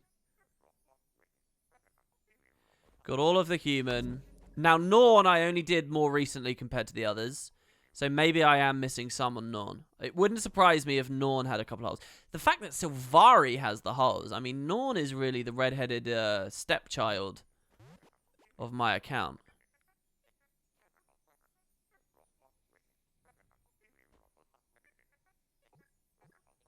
There we go. Okay, and finally, we're down to Sylvari. So this is the one where it should say locked somewhere. Two of them should say locked. Oh, look, these ones weirdly... Oh, no. I don't know if you guys ever get this as well, but if you mouse really quickly through, it feels like sometimes it renders grey for a brief moment, like maybe one frame. Oh, here we go. Oaken leggings. 12 gold. Heavy. That looks really creepy, actually, doesn't it? Obviously, there's a mismatch of the classes there. Oh, we got Big Spender. And then boots.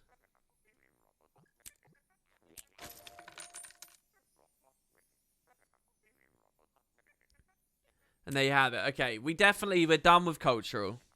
Wow. That's weird, because I swear I've played heavy Sylvari before. Because I think they look pretty cool. They look Entish. Maybe what's happened is every time I've done that, I've ended up like putting Nightmare gear on or something. You know, Nightmare heavy gear, because that set looks good as well. Maybe I sort of have accidentally been misunderstanding what's going on with what. This inventory is a mess as well. Look, one day I'll clean all their inventories out and probably realize I'm sitting on like 200 to 300 gold liquid that I'm just not properly getting access to.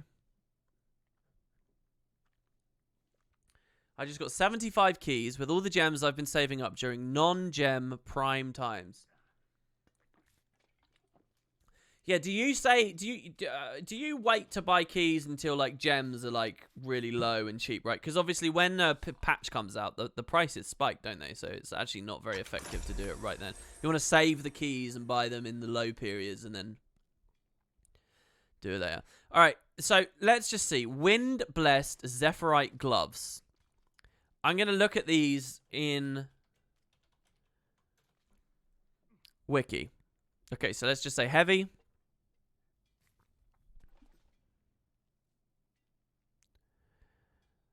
Oh.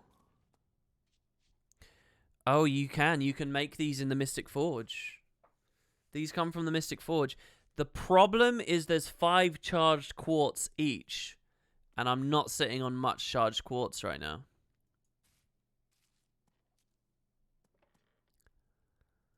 So basically what we do is we buy one of each off the TP, the base ones, and we throw them in the forge with quartz, wine, and charged quartz. And we get it. I do not have 40, no, because I just spent some on the sky scale with the grow lamps, and I've been inconsistent with it for ages. So the only way to get more would be Winter's Day gifts. Thank you for the 75 karma from the net here. This is nuts, though. All right, so before we go further with that, let's open these and see where else we get taken to, yeah? I'll go look at my bank. I'm pretty sure I've only got, like, less than 20, maybe even less than 10. I think we'd only get 2 of them. Yeah, and I could make another one now. I definitely could. But it's not going to be very good, guys. I have 21. So what was the number you said? 40? So I'm like halfway there. So we can eliminate half of those skins. No, I'm pretty happy with that. We can make some of them. Okay, so but that'll be a job for a minute. Let's buy some chests. It's 35. I wonder if maybe I got one of them in the past, perhaps. Probably not. I mean, if you guys want to really give me a lot of money, I could spam up Winter's Day gifts and just get some there. It's probably a good time to buy these because we're like at the opposite half of the year for that. Which makes me cringe a bit to say. 19 gold for a stack. Thing is, you'd probably want like 10 stacks, so it'd be like 200 G for a shot at maybe a couple. And we'd be looking to get 15, so it would be quite a lot. Black Lion chest. How many keys did you guys give me? Another 10. I'll buy 12 just in case it gives me like a refund on something.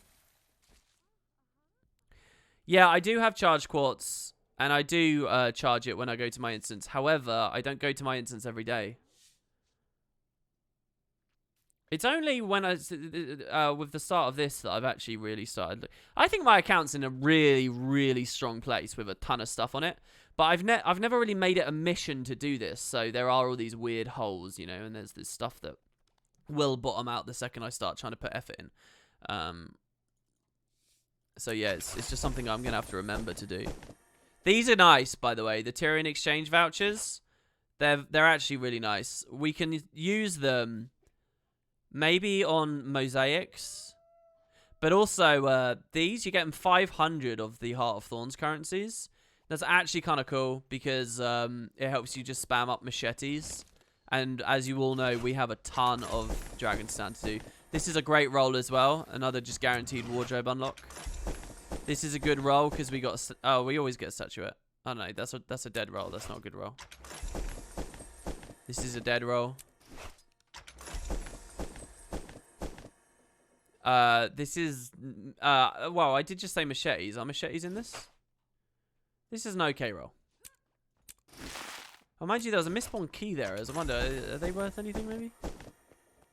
Dead roll. Dead roll. That's a good one as well. Obviously, same reason. Dead roll. I'm not even getting the 5th slot up here, am I? I'll tell you what, I don't know. Another 10 keys there. Usually, with 25 keys, you get that. And I've already opened 20, long before this stream, but under this Black Lion window. I've opened 25 keys, I'm pretty sure. And I have not got that back piece. That back piece is not wanting to drop. So, thank you guys. That's very generous to you in chat. But again, we are unlucky, unfortunately. Still no dice. But this was nice to get this. That was definitely nice. Alright, so let's do this Zephyrite job now. We're just gonna... Okay.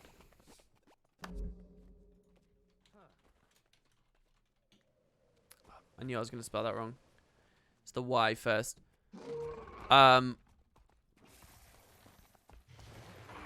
So it's sun, wind, and lightning, but they're all separate? Question mark? Act with wisdom. So we just bought lightning touch, and it's locked.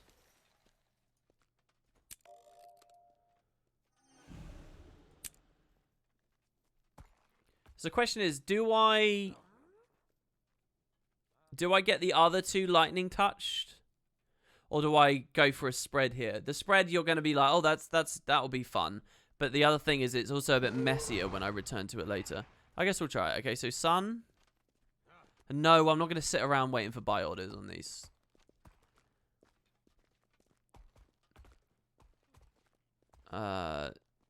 Lightning we have, and then we'll just buy wind. We'll buy the thing at the top. Alright, we'll just try one of each, and we'll see what unlocks. Because I did just read on Wiki a second ago.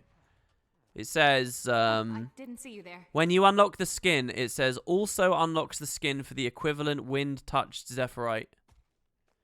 Oh, okay, so I think this is just one of those forge recipes that will unlock the thing that you spent in. Like how Eternity gives you both of the earlier things. Alright, so let's just withdraw these for a second.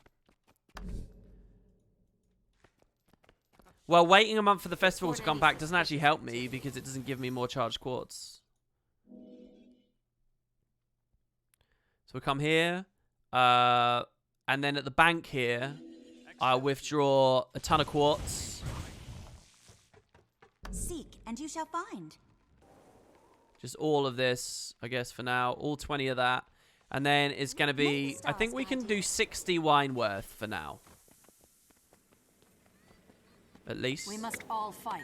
Let me just check the recipe once more. The recipe is 20 wine per. And it's 5 charged per. Did you need something? So actually my maths is off there. I like it here. We can go further than 60. I think we can go 80. So 20 gold on the wine. Let's just see what happens. We're going to be doing something else May at the the forge in a Sixth second as watch well. Because I over had a you. mail about a We different do the topic best earlier. we can. Here you go. Look, look, look. We get these. And now, if I remember rightly, these are actually quite impressive looking. I thought these were like a daily gate or something. God, there's so much just mess and grime around Issa Maybe right you now. could show me some moves. Anyway, so that's one. Another unlock. How many times have we heard that ding, do you think, over the past 30 days? But yeah, we could work on a couple more of these today as well, maybe. Let's do wind touched. I think the wind touch was always the best as far as the back pieces were concerned. And now sun touched. We do the best we can. So now I can only make one more. The question is, which one do we care to make? Practice ethical magic.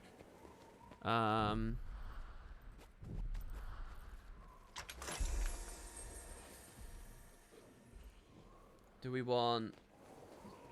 Let's do... if wind looks good. Wind looks okay. Lightning looks gross. I hate that, like, chromatic aberration kind of effect there. I really don't like that. Sun looks a bit iffy. I don't know. Actually, I don't know about these, actually. Maybe wind is the coolest.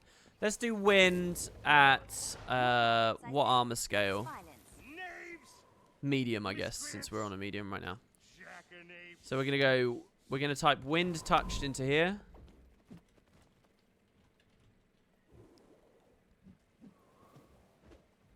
And we're going to go medium. I really hope I'm right here, because if I get this wrong, All clear. we're going to waste Go this away, currency. you scurvy yak. It definitely has medium wind touched, right? When I preview this and I mouse over, it says that it's medium. The rest of my stuff is previewed. Medium wind touch. Here we go. Also, I like doing this because this is the leftmost slot. So when I next come to this job, it's going to be such an anticlimax now if when we ding the thing, we just get another Zephyrite thing. Basically, if people don't understand really the minutiae of what's going on here, what we're trying to do is use an automatic unlocker and avoid picking these up, because in the grand scheme of things, they're easy. And the unlockers can get us very rare stuff. Alright, so wind at medium. No one's warning me in chat. Okay, we're good.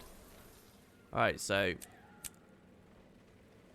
By the way, they're not skins. They're full on... They're stat selectable gear. With every stat in the game again now. Only exotic, but hey. Alright. So I think our Black Lion Key adventure is going to come to a close now. You guys ready?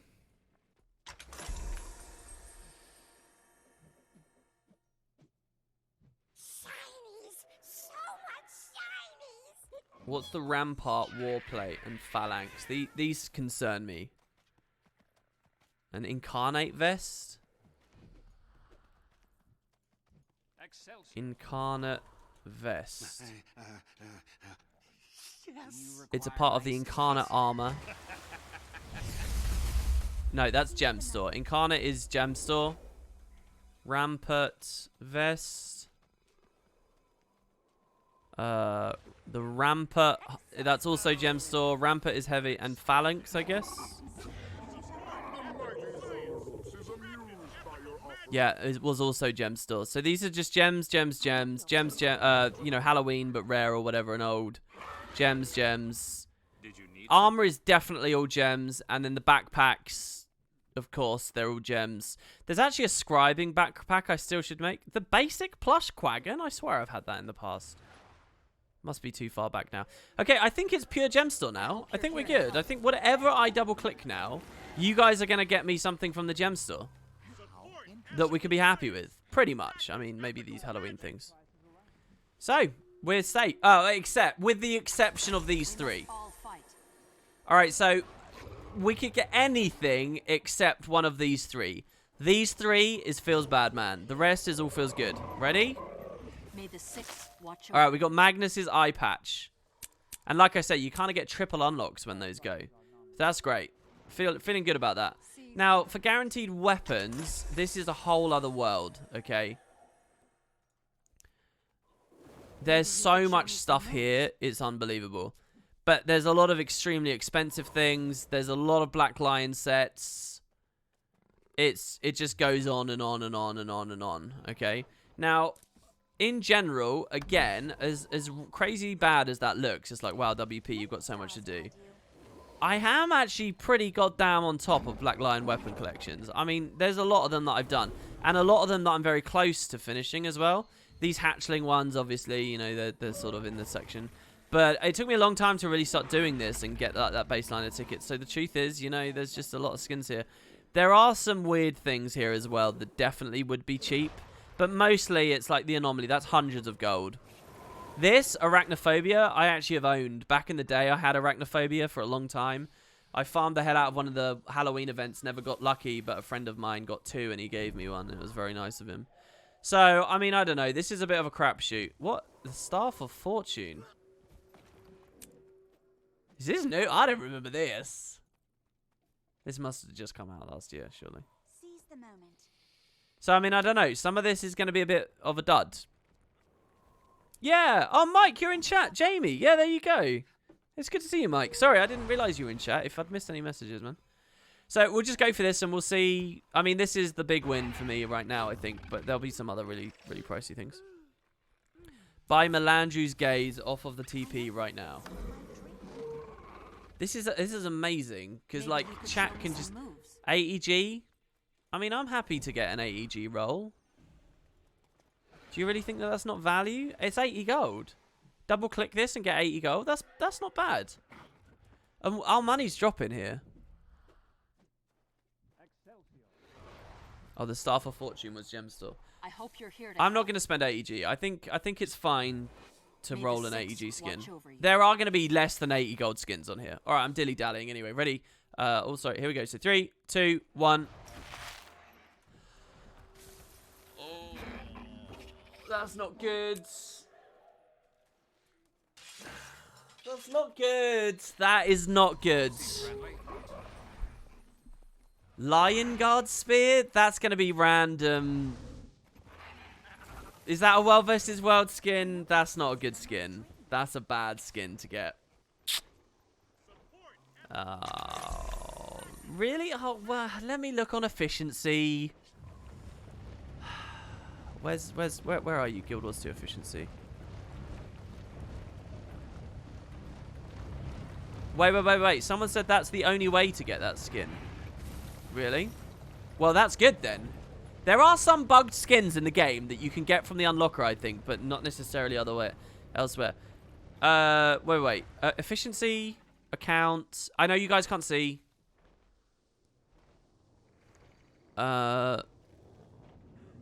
Wardrobe. Type, weapons. Show, locked. Search for the word Lion Guard. May the stars guide you. Gold Lion and Onyx Lion swords.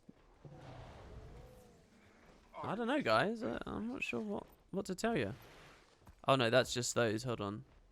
Well, we just got the sword, and I was searching only at swords. Okay, efficiency is filtering through a lot of stuff right now, so it's kind of crashing. All right, it's going very slow. But here we go. So, Lion. No, There's a Lion Guard Spear and a Lion Guard Cannon. There's literally only 2 things in the game that were of that set that I didn't have, apparently. The Cannon is the only other one. So the Lion Guard Cannon, I'm looking it up on Wiki. There were 2 Lion Guard skins I didn't have. I had all the others. Lion Guard Cannons are any 3 harpoons available from the Lion Guard weapon set. They share the same appearance, blah, blah, blah. Lion Guard Lins offered Lion Guard weapons with sigils of carcass slaying during the Lost Shores. They are currently unavailable. Lion Guard Spear. They are currently unavailable. Yeah, so there you go. That was a good roll, actually, guys. That was a good roll. The Lion Guard Spear we just unlocked, that is not possible to get in the game. Unless you got it specifically with the Lost Shores years ago. So, no, that's a good roll. It's okay. Disaster averted.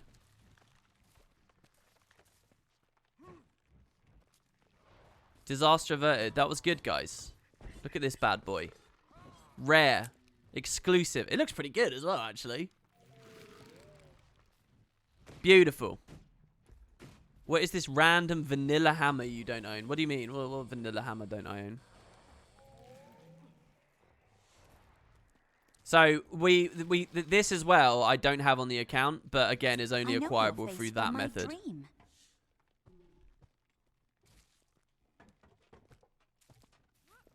Okay, chat seems pretty conflicted. They don't know whether it's unavailable or not. Wiki certainly doesn't list any acquisition for it. And Wiki lists the trivia that it's not possible. I'm going to go with Commie here. Commie's like a master of skins, so I'm going to go with Commie. Alright, so now we got the guaranteed. Now, here's the really exciting one, okay? This is exciting because you got all the armor stuff from before. So a couple of landmines here, alright? But you got all the armor stuff that was exciting. You got all the weapon stuff that was exciting, okay? We already saw the backpacks, also exciting. Now, they're already encompassed. However, what do we also get? First of all, there's the dye section. Now, dyes, as you guys know, this is like a primer on Master we're doing right now. Dyes, obviously it's a thing. All of the dyes I have, like I can just pick one at random to find in the trading post. They're all like, ooh, that one's only 40 gold. That's not a good example. Here you go. 100 gold. 111. I'm not cherry picking, I promise. Wait, I swear I'm not cherry picking. Well, no, look, let's do this. Let's buy these. The 40G ones, let's get these. I'll be sad to not get that. What was the other one? Auric. How comes these just dropped? Let's buy that instantly as well. This isn't exactly very well planned out. But 300, thank you. All right. 206. 121. I say, less violence. 90. 90 is, that's a big... 874, okay?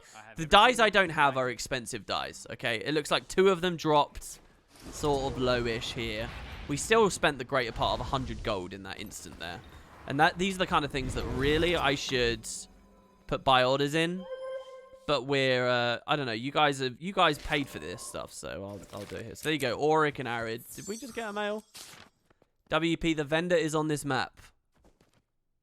I just went to Lion's Arch and all the Lion Guard skins are available for Karma south of the gate.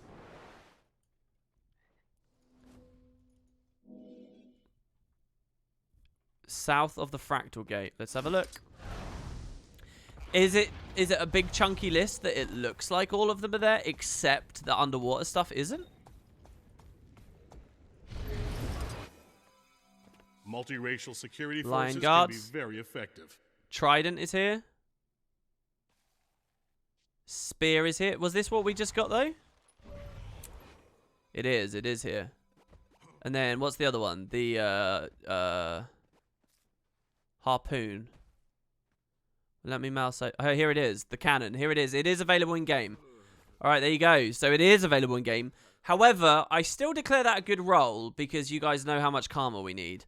We couldn't even afford this right now. A 60k karma roll to me, and some of you will shudder at this realization. Because most people are drowning in karma and they don't care about it at all. But a 60k roll is actually a bit of a time save for me and does make me quite comfortable. I'll check the tier 1 vendor. Isn't that a different skin set? Oh no. Alright, it's a bad roll. It's a bad roll. Yeah, that was trash. Rip.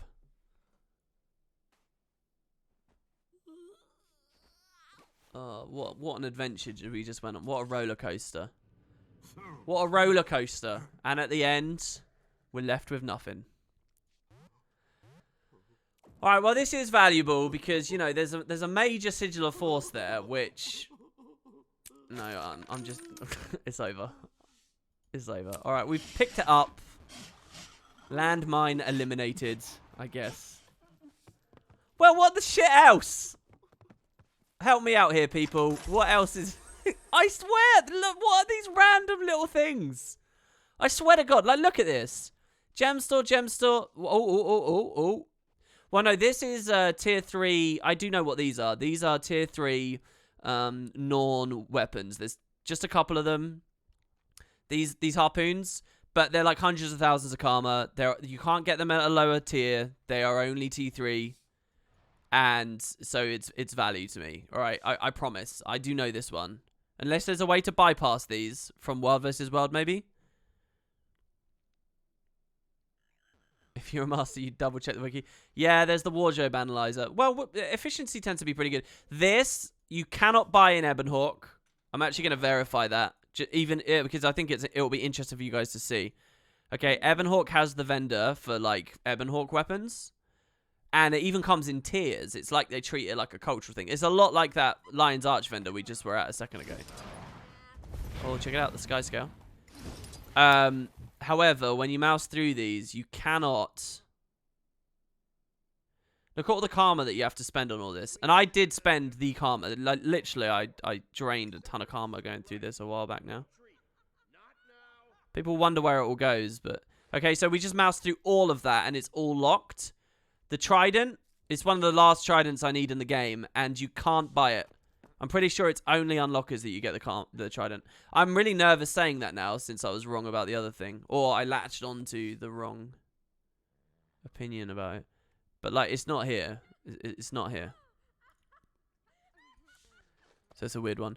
The cultural stuff, I promise, for the Norn is just super expensive on the karma. But, you know, they all seem to be stacked at the bottom, right? If we scroll up, friend or foe? Gem store set, pretty easy to see the unified icons. Gem store set, the embellished, gem store set, gem store set, gem store set. You honor me. The scientific gem store stuff, the Morgem gem store stuff, packed fleet, immortal. Look how many they've added at this point. Shadow, chaos, these are big money right here. Dream thistle. May the gods protect you. Fuse, the original set. Phoenix, also very rare and expensive right now. Slayerite, the second set. Tormented, there's only a couple. Lovestruck, Winter's Day, Zodiac, Tempest. And then Candelabra Staff. Maybe we wiki this one. Wait, what? The Trident is there? Seriously? Oh, no, I think there is a Trident, but the skin is different. If you saw, yeah, this here, yeah, you guys probably saw this and got confused. This is not the same as the Trident. That, like, it's a mistake that ArenaNet made. The Trident is on the list here, so you'll be like, oh, it's that, blah, blah, blah. But I think, like, this doubles up with the Staff skin or something. And there's a different one in the game. Yeah, see, the Staff's the same. Like, I do know my trivia on this. There is actually a different skin, though, which is an actual Trident or something. The actual Ebonhawk Trident. And it's not in the vendor list because they doubled up or whatever. But it is flaggable or whatever in your thing. So, yeah. It's basically an ArenaNet mistake, and it's duplicated across all three. Candelabra? I'm having to watch chat really closely here, because if someone's seen something, they're going to be so frustrated if I miss it. Okay, Candelabra was Black Lion, so that's fine. Why do I keep closing this menu? Outfits, these are all good, by the way. To go back to what I was saying before, if you get an outfit, 10 out of 10, brilliant. That's a good unlock. If you get any gliders, 10 out of 10, that's a brilliant unlock, okay? We're happy with these. These are all fine. These are all clean. This has 3 landmines, but is otherwise okay. Everything down here is okay. I'm even happy to get those Norn things. The Dragon Karma, I mean, come on, that's going to be Gem Store. Frostforged stuff? That's going to be Gem Store, isn't it? Lord Cordicus's pistol and sword.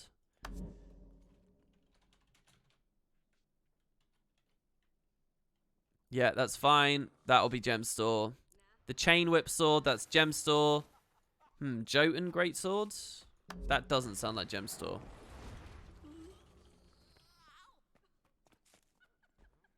Nothing on the TP. Jotun Great Sword skin. It's a skin which Jotun may use. Acquisition, the Jotun Great Sword. Only available for... Wow, this one's extraordinary. As far as Wiki is telling me here, the only place to get this in the game is Snowden Drifts, Tromagar Valley. So this guy, I think, maybe? Pushing back the corruption?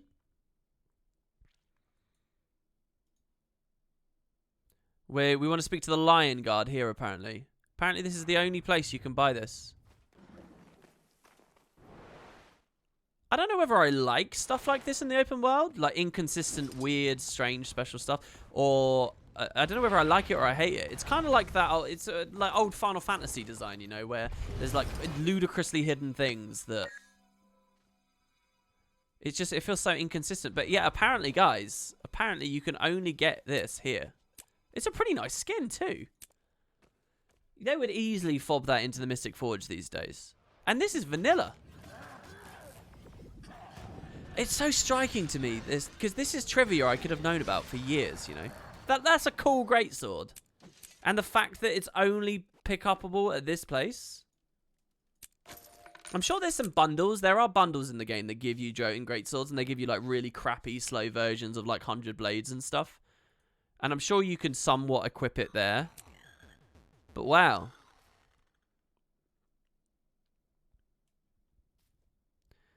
WP refusing to use the analyzer. The only reason I'm not refusing to use it, but I don't have the API set up. It's going to take ages to go to a website and plug that stuff in while I'm live. I'll have to set up while I'm not live at some point.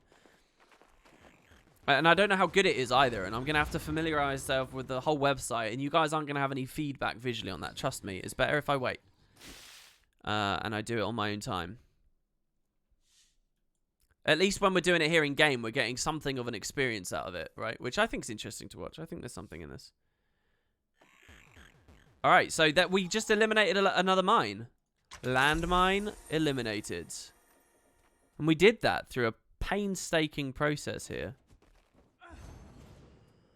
Iron Fist, I'm pretty sure that's, oh my god. What? Are you joking? Oh, this has got to be one of the weird bugged things. There's no way this is right. This is just a random generic hammer. But it's a named skin. Iron Fist. It's just a rare drop. This is just like, it's like Usuku's needle or whatever. Oh my... No, wait, but it says I have it unlocked. Yeah, look, there's a problem here. I think this is probably one of the bugged things, right? Where it's like, there's a double for some reason. I have this, but the guaranteed unlocker doesn't know I have this. If you guys... So, Valen is in chat. If you guys, like, watch his streams when he does, like, this, like... Sometimes he'll do this when he gets keys and stuff. He looks at them. He has a few things on some of his stuff where it's like impossible to get or whatever because it is literally this exact situation. And I don't know. I don't know. Has he ever had a situation where he's... What happens when I ding Iron Fist, right? Imagine I just use 300 of these now and I get everything and then Iron Fist is the last left and I ding Iron Fist. What happens? Oh, no, he says he has this one. Wiki says the Bloodbound Hammer has the skin. Oh my god, Pokefreak. Bloodbound Hammer.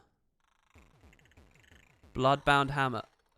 Oh, no. No. I mean... This is something we could do, I guess. I mean, it's a lot of money. Wow, that's quality armor. I swear, Thank you so I won't much. harm you. Take a look. Bloodbound. Commander, over here.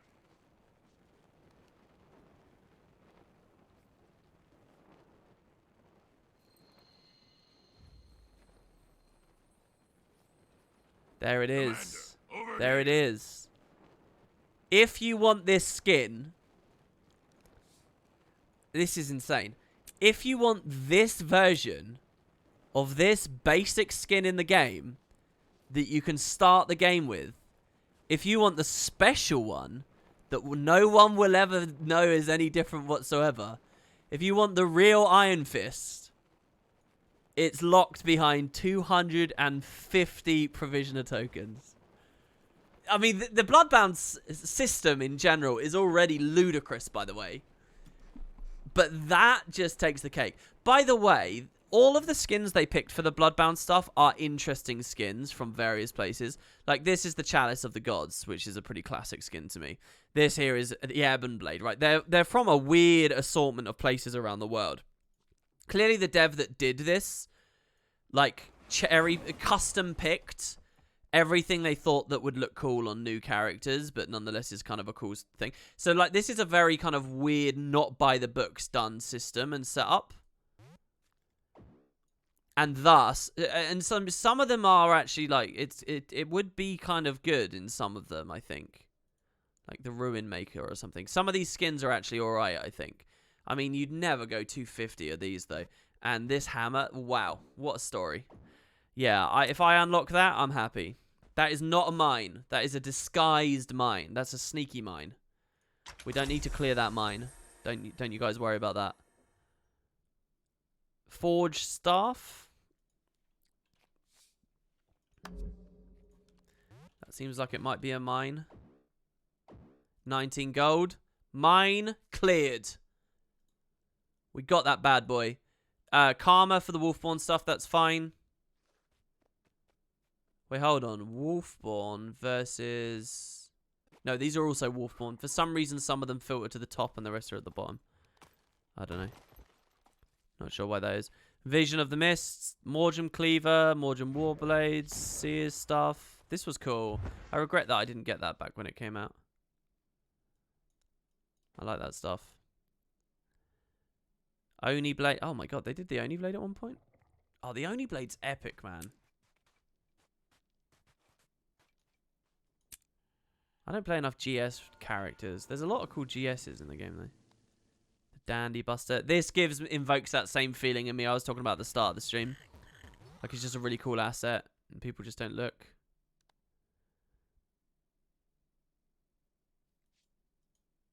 That there, the Squeedly Spooch, I'm pretty sure that is actually, like, an expensive thing. 65. Is it a mine? I don't think it's a mine. I think we leave that. I think we're happy to unlock that. Gaze. 75 gold. I'm happy to unlock Gaze. The Heart of Malagan. 72 gold. I'm happy with that. The Sea Satchel. 70. I'm happy. The Flux Matrix will definitely be. That's an expensive one. Always has been. 98. The Anomaly's expensive. Malice. 52. I'm happy with it. Mjolnir, I'd be more than happy with. Mjolnir's badass, man. And for as much as I like Lightning Hammer for PvE and whatever over the years, I've never actually had that skin. You know, Mjolnir and Volcanus and all of those, they should be a rare collection. Every bit as much as the, let's see, rare collection. We have it finished now, because we've got pretty much all of them. Oh, Ultra Shiny. Oh, that's new. Interesting. We'll look at that on another one. I'm not going to be able to find it. Somewhere in here is the rare collection for all of the faux fire weapons or whatever. And this should be a thing as well, Volcanus. All the conjure weapon. The Earth Shield Cragstone, I think it's called. Winter's Bite. The Eye of Rodgort. This is expensive. I don't even need to verify. There's Cragstone. Like, they're all very cool, aren't they? I think we're good. The Rainbow. I was showing this off at the start of the stream. This one's up to 1,000 gold, but looks brilliant on Holo. It's such a good skin for Holo. And if I'm going to be trying to learn a bit more of it, then... Alright, I actually think... Oh, wait. The Etched Shortbow? Are you a mine?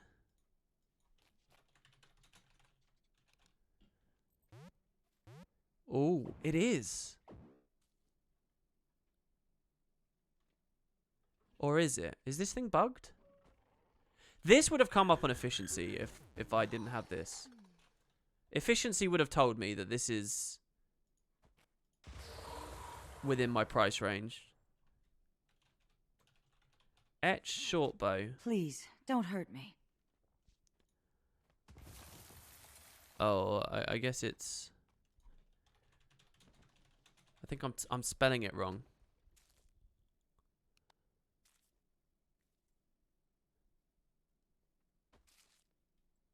Oh, I don't know.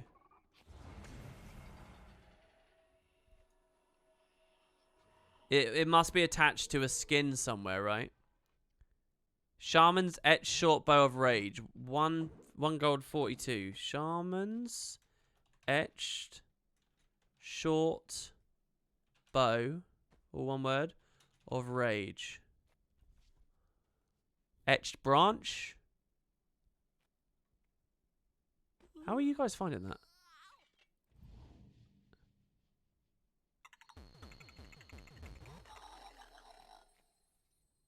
Put a space on Shortbow. Oh, okay. I just had to do that on Wiki. You guys didn't see it. Etched Shortbow. Ah, look. This is it. This is it. Here, it's the same bug. Well, not bug. I mean, if Provisioner Tokens had it in one place, surely this has it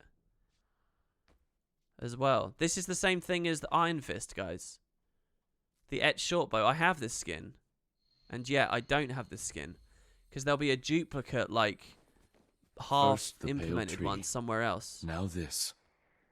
So, unless someone's got the real details here in chat, I'm just gonna assume that I'm alright, that I'm safe with it.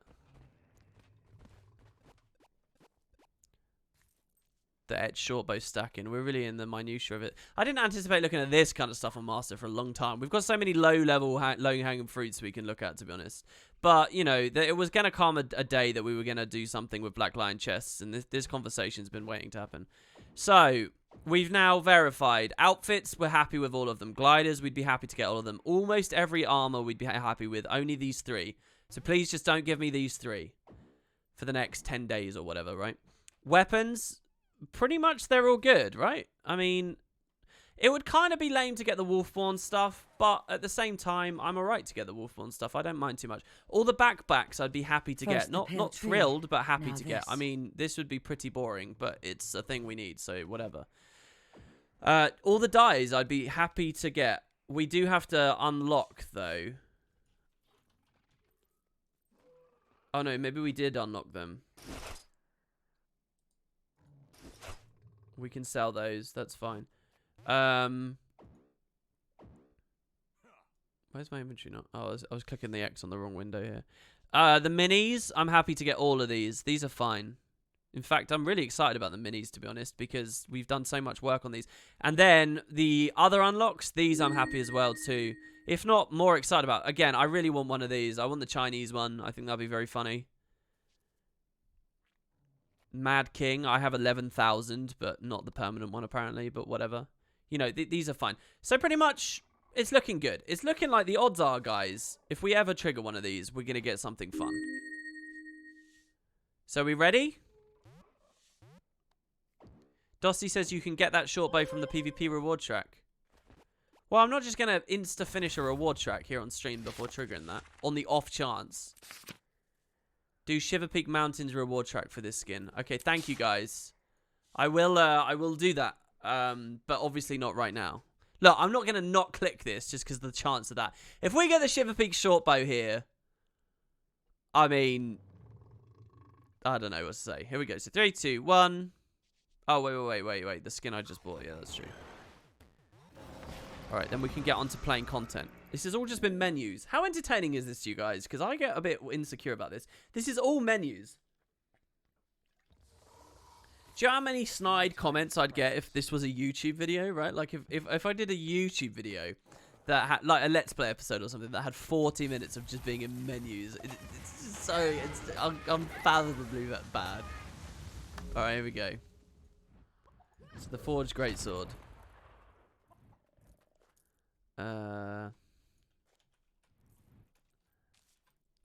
Just gonna right click unlock. I know. Oh no, here we go. We can black line salvage it. Okay, so there's the forged stuff. I'm pretty happy. I am actually pretty happy. I think we've eliminated some mines there. Definitely have everything triggered. Alright, so here we go. 3, 2, 1. We got the EU World Tournament finisher. No way. Dude, I'm actually pretty excited about that.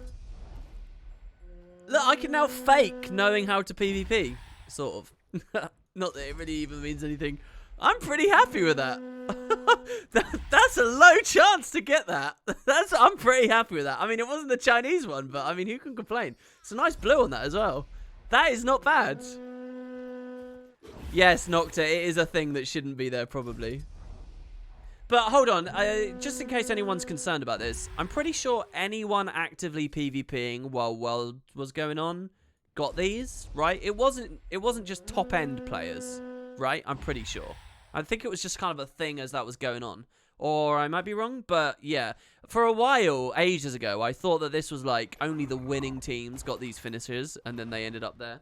But yeah, it was kind of open to everyone. As Valen just said there in chat, it was Gem Store, exactly. So it's not like, oh, only 5 players who won, or whatever, you know, that region should have got it. But when it comes to the Chinese one,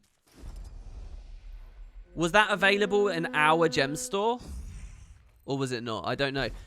Was it like you can show which region you want to support by buying on the Gem Store? So you could have had some NA people supporting the Chinese scene.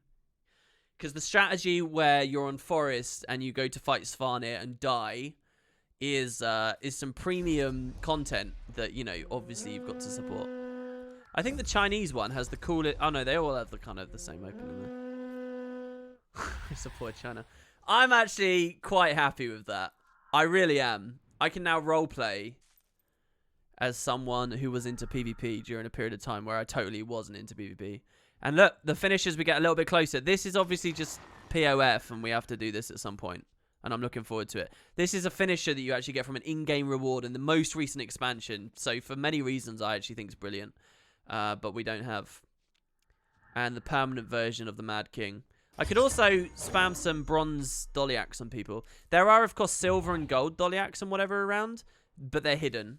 And I don't think they come from the unlockers. Since we just spent all of that time, let me have a very quick look in my bank and see if I have enough statuettes to perhaps buy another one. And we'll just do one extra roll, since it is pretty fun. How can I help? May the Six watch over you. Oh, I really don't. Okay, I got 27. Damn. If I had just 3 more chests, 3 more keys or whatever, I think I could buy 2. I think it's 15 a piece. Let's have a look. So for what it's worth, we can direct. So here's the game, all right? I'm going to do the whole chat for you guys. What a lot of Master actually is using those guaranteed unlockers, and I'll express to you why. Because let's say there's something I don't have, all right, that's maybe available somewhere. So let's see. Is this anything locked here? Here you go. Like, oh, they're lame though. I don't really care about those. Okay, the fuzzy Aurene hat. Okay, we need this fuzzy Aurene hat. Okay, but if we were to buy it directly, it would cost us 20 statuettes. If instead we play the really long game, we could buy it for 15 statuettes via a guaranteed wardrobe unlocker.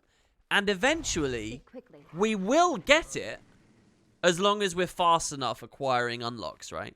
Because eventually we dig down and down and down. So anything that costs more than 15 on this list, anything, like here, the Endless Desert Mystery Tonic. Actually, shit. Oh no, we might have to save for this because that won't come out. Tonics don't come out of them. Shit. Alright, maybe this is outside the rule. Live well. Buy the coin. Hell no. Alright, look, I think that's the one thing. Like Immortal Weapons, for example. 150. You could go for 150, or you could have 10 rolls of guaranteed other unlocks via doing this. We might have to save 75, though. All things have a right to grow. Yeah, they are constantly expanding, Cordis. So, you know, this is only... Or like finishers. I mean, I already have every single thing on this list, so it's kind of whatever. But you could, instead of spending 25 on a finisher, spend 15 on an unlocker, okay? And here, like the leather hoodie outfit, spend 20 on it, or 15. Yeah, they do expand it very fast, but they are... I can't imagine how long they can keep up expanding it. Surely they'll cap out eventually, right? By the way, the Lava Lounge, I do really want to go to. And here's what I'm wondering. You know the PvP bug? We have to whisper this. You know the PvP bug? Where, if you just get on a mount, even though it's expired, you can go there anyway. Speak quickly. I wonder whether that exists on May the these. Six watch over you. It obviously doesn't for the Royal Pass, because that's too well trafficked of a location. Oh, it works in the Lava Lounge too, and Ajax does it. Really? Oh, do I spend the 4? Cheeky little 4 here? Oh, but I want to buy these. One day we might do that, just to go to the Lava Lounge. That might be fun. Okay. Right, so let's buy this. I can only afford 1. Unless we get another generous offer of a couple of keys, we'll leave it there. All right, ready, guys? So 3, 2, 1, go. All right, we get the Zodiac Dagger. Getting little bits of the existing Black Lion collections is what we're going to get most of the time with that. So I think that's fine. Pretty expensive set.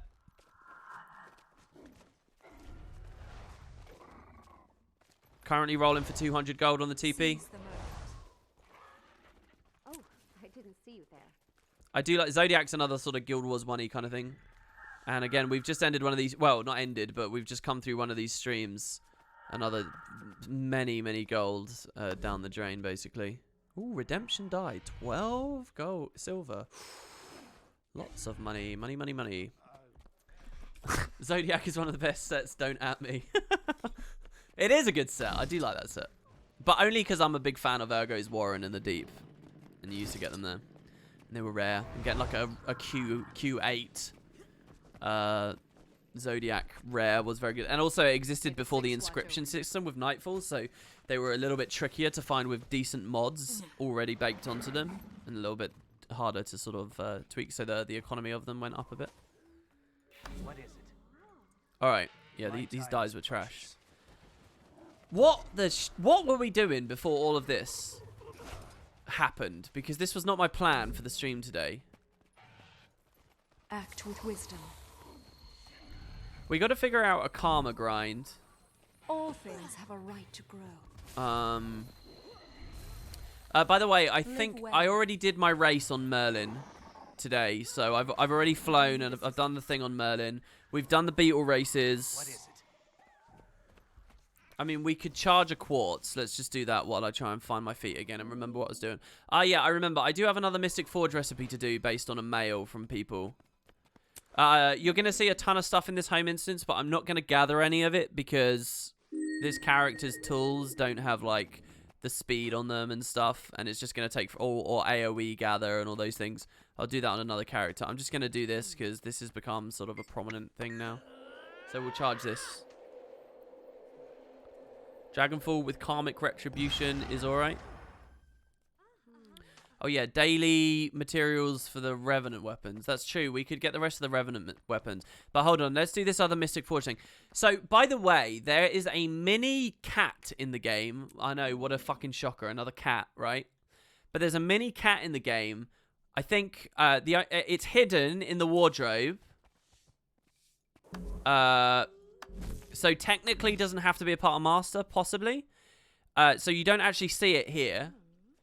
But the way you get it is you combine, like, 2 other cats together with a random heart vendor item from, like, Lorna's Pass or something, and another random heart item, and you get a very specific-looking mini cat with flavor text on it. And what it is it's a dev snuck it into the game.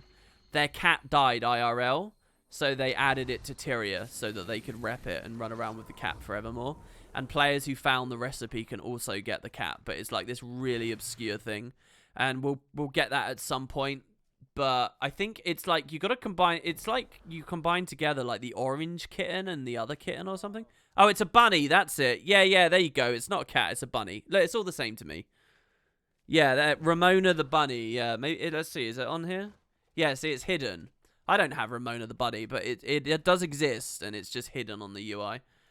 A little bit of trivia for you guys. And on that same vein, let's check this out. So, Tonic from Mnemonic Malenko, who says, curious if you ever obtained the Endless Leyline Anomaly Tonic.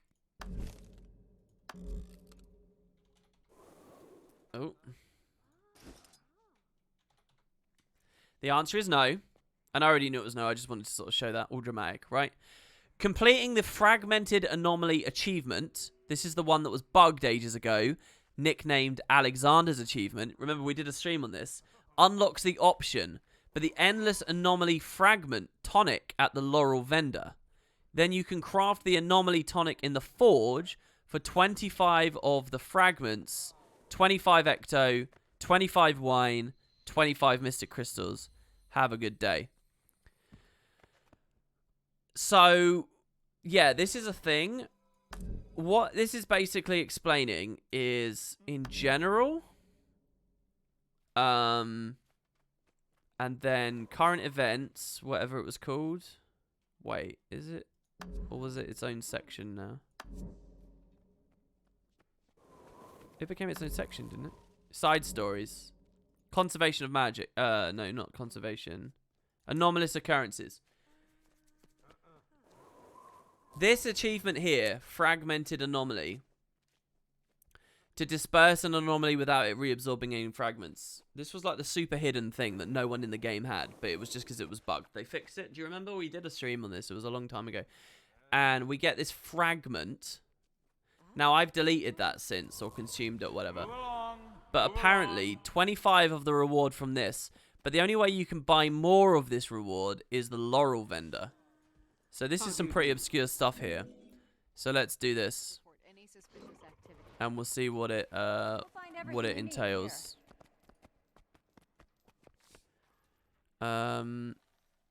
Here, these have become available. Now I need to buy 25 of them. So our laurels are going to start going down now. That's 75 laurels for this. Luckily, I mean, I'm long past the point of laurels mattering. So 25 fragments. Then we go 25 ecto. And then it's just coins and crystals. Wait, was that coins it said there? No, not coins. It's wine and crystals. Easy. Easy. What is it? Let's grab our ecto. Back to Miani.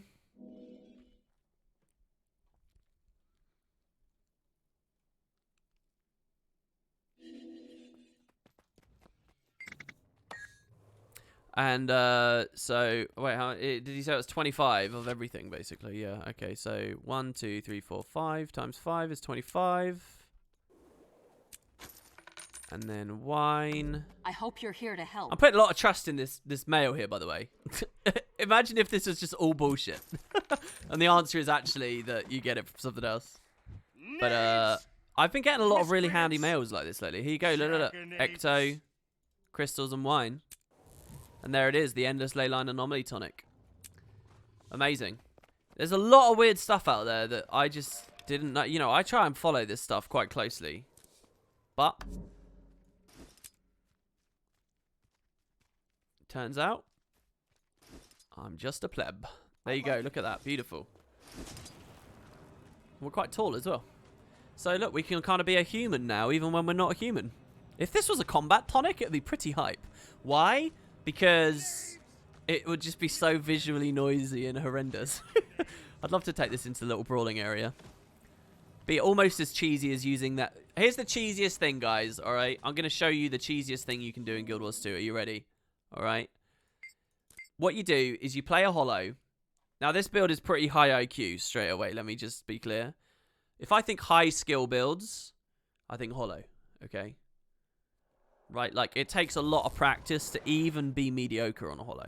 Like, a lot. It's very, very hard. So, once you've done that, okay, or if you need some help to get to that level, what you're going to do is you're going to play your holo. You're going to come to the PvP area. And what you're going to do is you're going to bind the... I actually can't remember what it's called. If I type combat, does it come up? No. If I type... There you go. You're going to bind... the Endless Miniature Tonic, okay? And what you're going to do is you're going to trigger that bad boy. Now, what you're going to do with this is you're going to fight people, and they're not going to know whether you can DPS them right now. I cancel caster too. Oh my god, the Corrosive Poison Cloud. They're not going to know whether they can DPS you or not because... they're going to be expecting Elixir S from you. So you just run around. And look. Oh, do I hit the holo? Oh, he's stealthed. Nobody knows. And you just train the same guy. By the way, it's extra good if you get someone who is already in combat. And then once they're dead, you're just going to type easy. And then you're going to hit the button and reset your cooldowns. Okay? That's it. That's how you play. You just zigzag in and out. And hopefully that will help you out. That will get you into ranked quicker than you otherwise might. Alright, so let's go back here.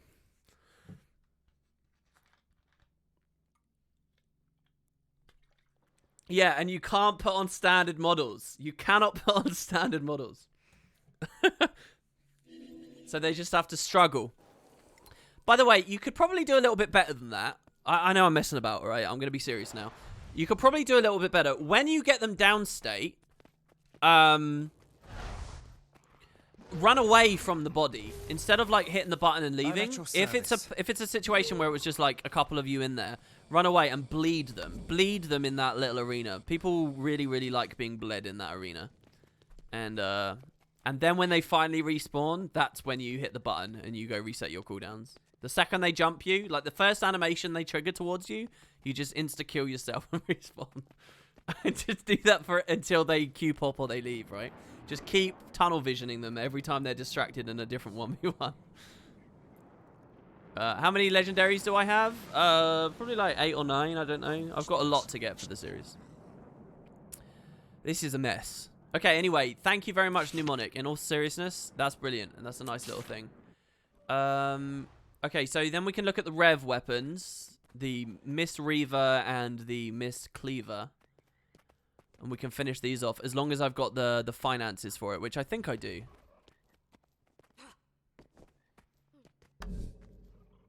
So Mist. Alright, so the Mist Breaker. Now, didn't I... Okay, yeah, I bought the Augur Stones, so we'll create 2 more Vision Crystals here.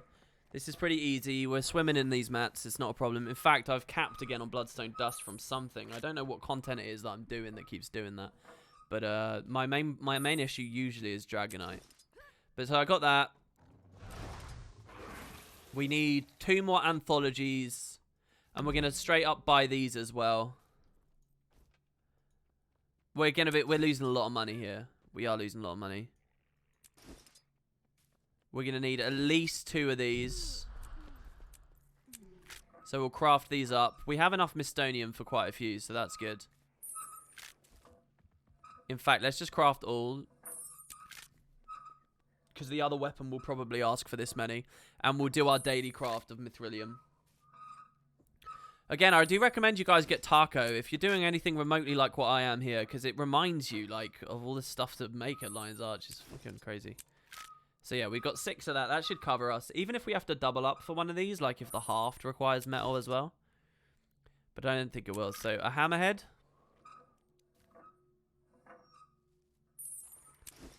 And then the Haft. Again, it's Spirit Woods. We can craft so much of this. Look how much residue we've got as well. I mean, the nice thing is, when it comes to this kind of stuff, my account is pretty flush. Like, I'm not going to have any problems with any of this. Because this kind of stuff just builds up and sits there for me. And I don't really sell it. I just sort of leave it sitting around. Alright, so... we're not going to create 3 heart. We actually might want to do 2 of these. I don't know. Let's just make 1 for now. Alright. Then the Revenant's Inscription. We'll buy the Anthology and we'll collect that thing off of the TP. Revolutionize the industry. Quite the challenge you're undertaking, I respect it. It's basically just a pretense to stream with a bit of direction and a bit of meaning. That's really all it is. It's literally just, hey, this is the game. To be honest, like, what I'm streaming here, the goal is very lofty at the end, I suppose, right? But what would make ArenaNet very happy is if every single player was trying to do what I'm doing. Because what it would essentially mean is everyone has direction and purpose nearly to infinite degree. Anyone who's even remotely on the same ballpark of this is never going to say that the game has no content. Because, like, it's just so much to do. It's more than you could reasonably expect anyone to truly finish, you know. What they want is they want you to be really giddy at the feeling of ever getting something unlock, you know. And so this is basically the ultimate, this is the definitive sort of way to play the game, really. I think, anyway. Of course, we already have that. So, Revenant's Inscriptions. We're going to make 2 of these at once. Dark Matter, Ecto. This is all fine. Yeah, I don't know. The fact they didn't do the Revenant Sword. I don't know whether a Revenant Sword ever existed. That's the thing. Maybe it didn't. So we can go the hammer. Let's admire this as well. pretty nice. The tassel, anything with a tassel looks good. Wielded, you can see this down here. As a scrapper, I could actually use this as well. I'm happy to get another ascended tier thing that's stat selectable. Again, it's not all stats in the game, but it's not bad. Unlock Warp Blade. I do actually... Oh, it was Warp Blade, was it? Okay, then I've got it. I've got it already. Warp Blade doesn't look like the rest of the set, though. Okay, so we now got the Mist Breaker, the Mist Cleaver. Mist Render is last, so we want to spend these 3 extra ingots. And then we want to spend these planks. And we got it. And there you go. That's the Zeghai of the Lost content from a few months ago finished. For when you get around to making Mini Springer Ramona. Oh, really? Thanks, man. Wait, so... Of course, it's not a rabbit. It's a Springer. Do you guys want to do this today, then? Hold on. Are these cheap? Maybe we make Ramona today. Maybe we do that. All right, there you go. That's Mistbreaker, Misrender, whatever. I'll put these... I will put them in my bank at some point, but things are going to quickly become a mess. Let's make Ramona. I gave you the trivia. Let's do it. So, Ramona. Mini Springer Ramona. So, it's 2... Oh, here you go. So, the 2 kits. Now, we need to buy a hair totem. So, here's how you do it, guys. You go to Breakneck Pass in Wayfarer Foothills.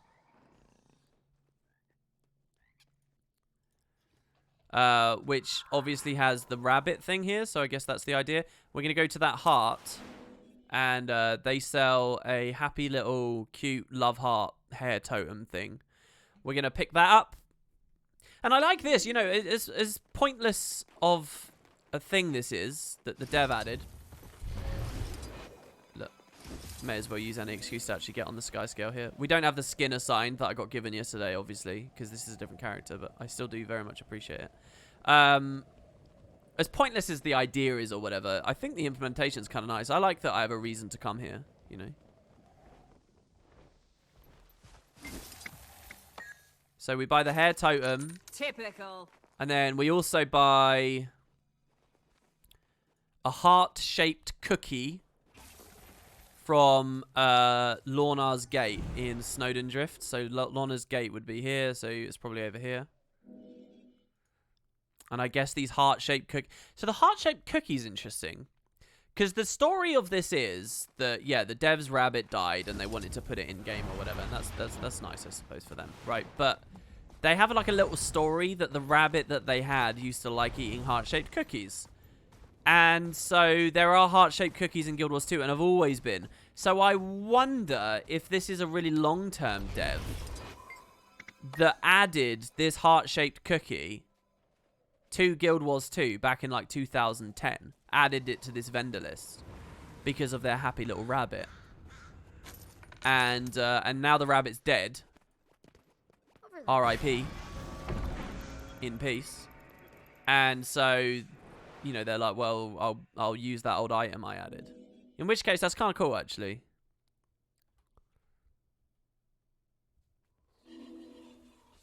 The guy got laid off anyway. Don't, man. I don't know. I don't know the name of the dev. I don't know whether they left the company or what. But look, if we're getting personal and specific about an individual person, try not to be offensive, yeah? So there you go. That's it. That's the hidden recipe for the hidden Springer. Now, I don't know whether this is actually a mount skin in the game or what, but here it is. There's the rabbit. And apparently it looks like the dev's rabbit. And it's hidden. You would not know it's a mini in the game. But it does exist, and then it's unlockable. It makes me wonder, well, how many other things are like that here? But there you go. We can get Ramona. Not necessarily a part of Master, but there you have it. Yeah, I don't know why you add 2 Springers into the recipe. I think the idea is that that's like a mummy and a daddy Springer. And we just... This is basically like a spider. A rabbit sex house. You throw them in the forge. They get unbelievably horny. Hump themselves to death. Have the baby at the same time. And then the new one comes out. And because it was born in the fires of a heart-shaped cookie and a hair totem, it's Ramona. So there you go. That's it. That's the story. I mean, you only get the realist of lore here.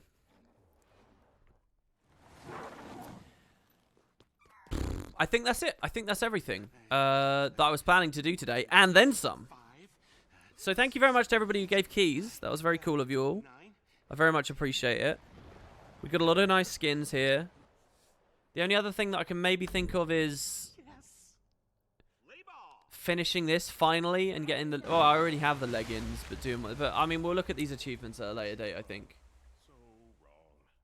We don't have the karma to get any of the other stuff. It's karma now. Give me your ideas for karma, seriously. And I know some of you have already given some, they are noted, but keep giving me karma ideas, because it might be that we need some kind of, like, epic karma farm or something somehow. I'm estimating we genuinely need somewhere in the ballpark of 30 million karma to get everything.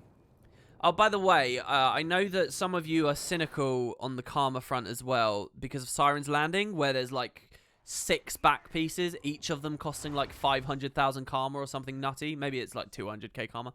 It's like a crazy amount of karma in Siren's Landing. Don't worry, I've already done that. A lot of the really crazy karma stuff, like I showed off with the Lion's Arch thing, I have already done. But yeah, the karma heavy back pieces and stuff, I've got all that. Siren's Landing's clean. But some of these other ones, we've still got a lot of minis to go for. Tech is not good. Tech is a bad suggestion. But I mean, it's good, but it's for the streams, you know, the timing and all that stuff. So I don't know. Hold on. And yeah, Fractals, Mike. That's where I'm getting all my karma from at the moment. Fractals, doing a daily Fractal set. I played really badly on the Fractals yesterday, but I get like 100k a day. But I mean, 100k, it's a drop in the ocean, really. Dragonfall, Karmic Retribution. You still need to do the achievements to kill 3,000 mobs, so it won't be a waste of time. Yeah, that's a good idea, actually. And let me see how much that's going to cost me to get the Karmic Retribution. She's not been to Dragonfall. Very few of my characters on the account have. Let's quickly log in on Liss. Liss has kind of come back a bit as a bit of a main for me at the moment, in a weird way. There is like the amount of karma you get at the end of a Fractal, you can actually upgrade, by the way, with some of those like prestige rewards at the Fractal God vendor. And I have like 3 tiers of that, but I don't have the 4th, I think. I think there's like 4 tiers. Whatever the final tier is, I don't have. So I could actually accelerate my karma gain from Fractals even further. It's going to be like 290 something days of Fractals in a row for me to get Fractal God, because I just never did recommended, so I'm very limited on pages. Actually, that's a lie. I did have a lot of pages, but I spent it on Ascended Gear, so whoops. So it's a lot of days. So I mean, ultimately I will get the karma, but you know, when it comes to like finishing categories off, I'd really like to put the effort in that early. Alright, let's see. You do not sell this stuff? We have Vision going on as well. And I mean, that's a whole adventure and a whole world.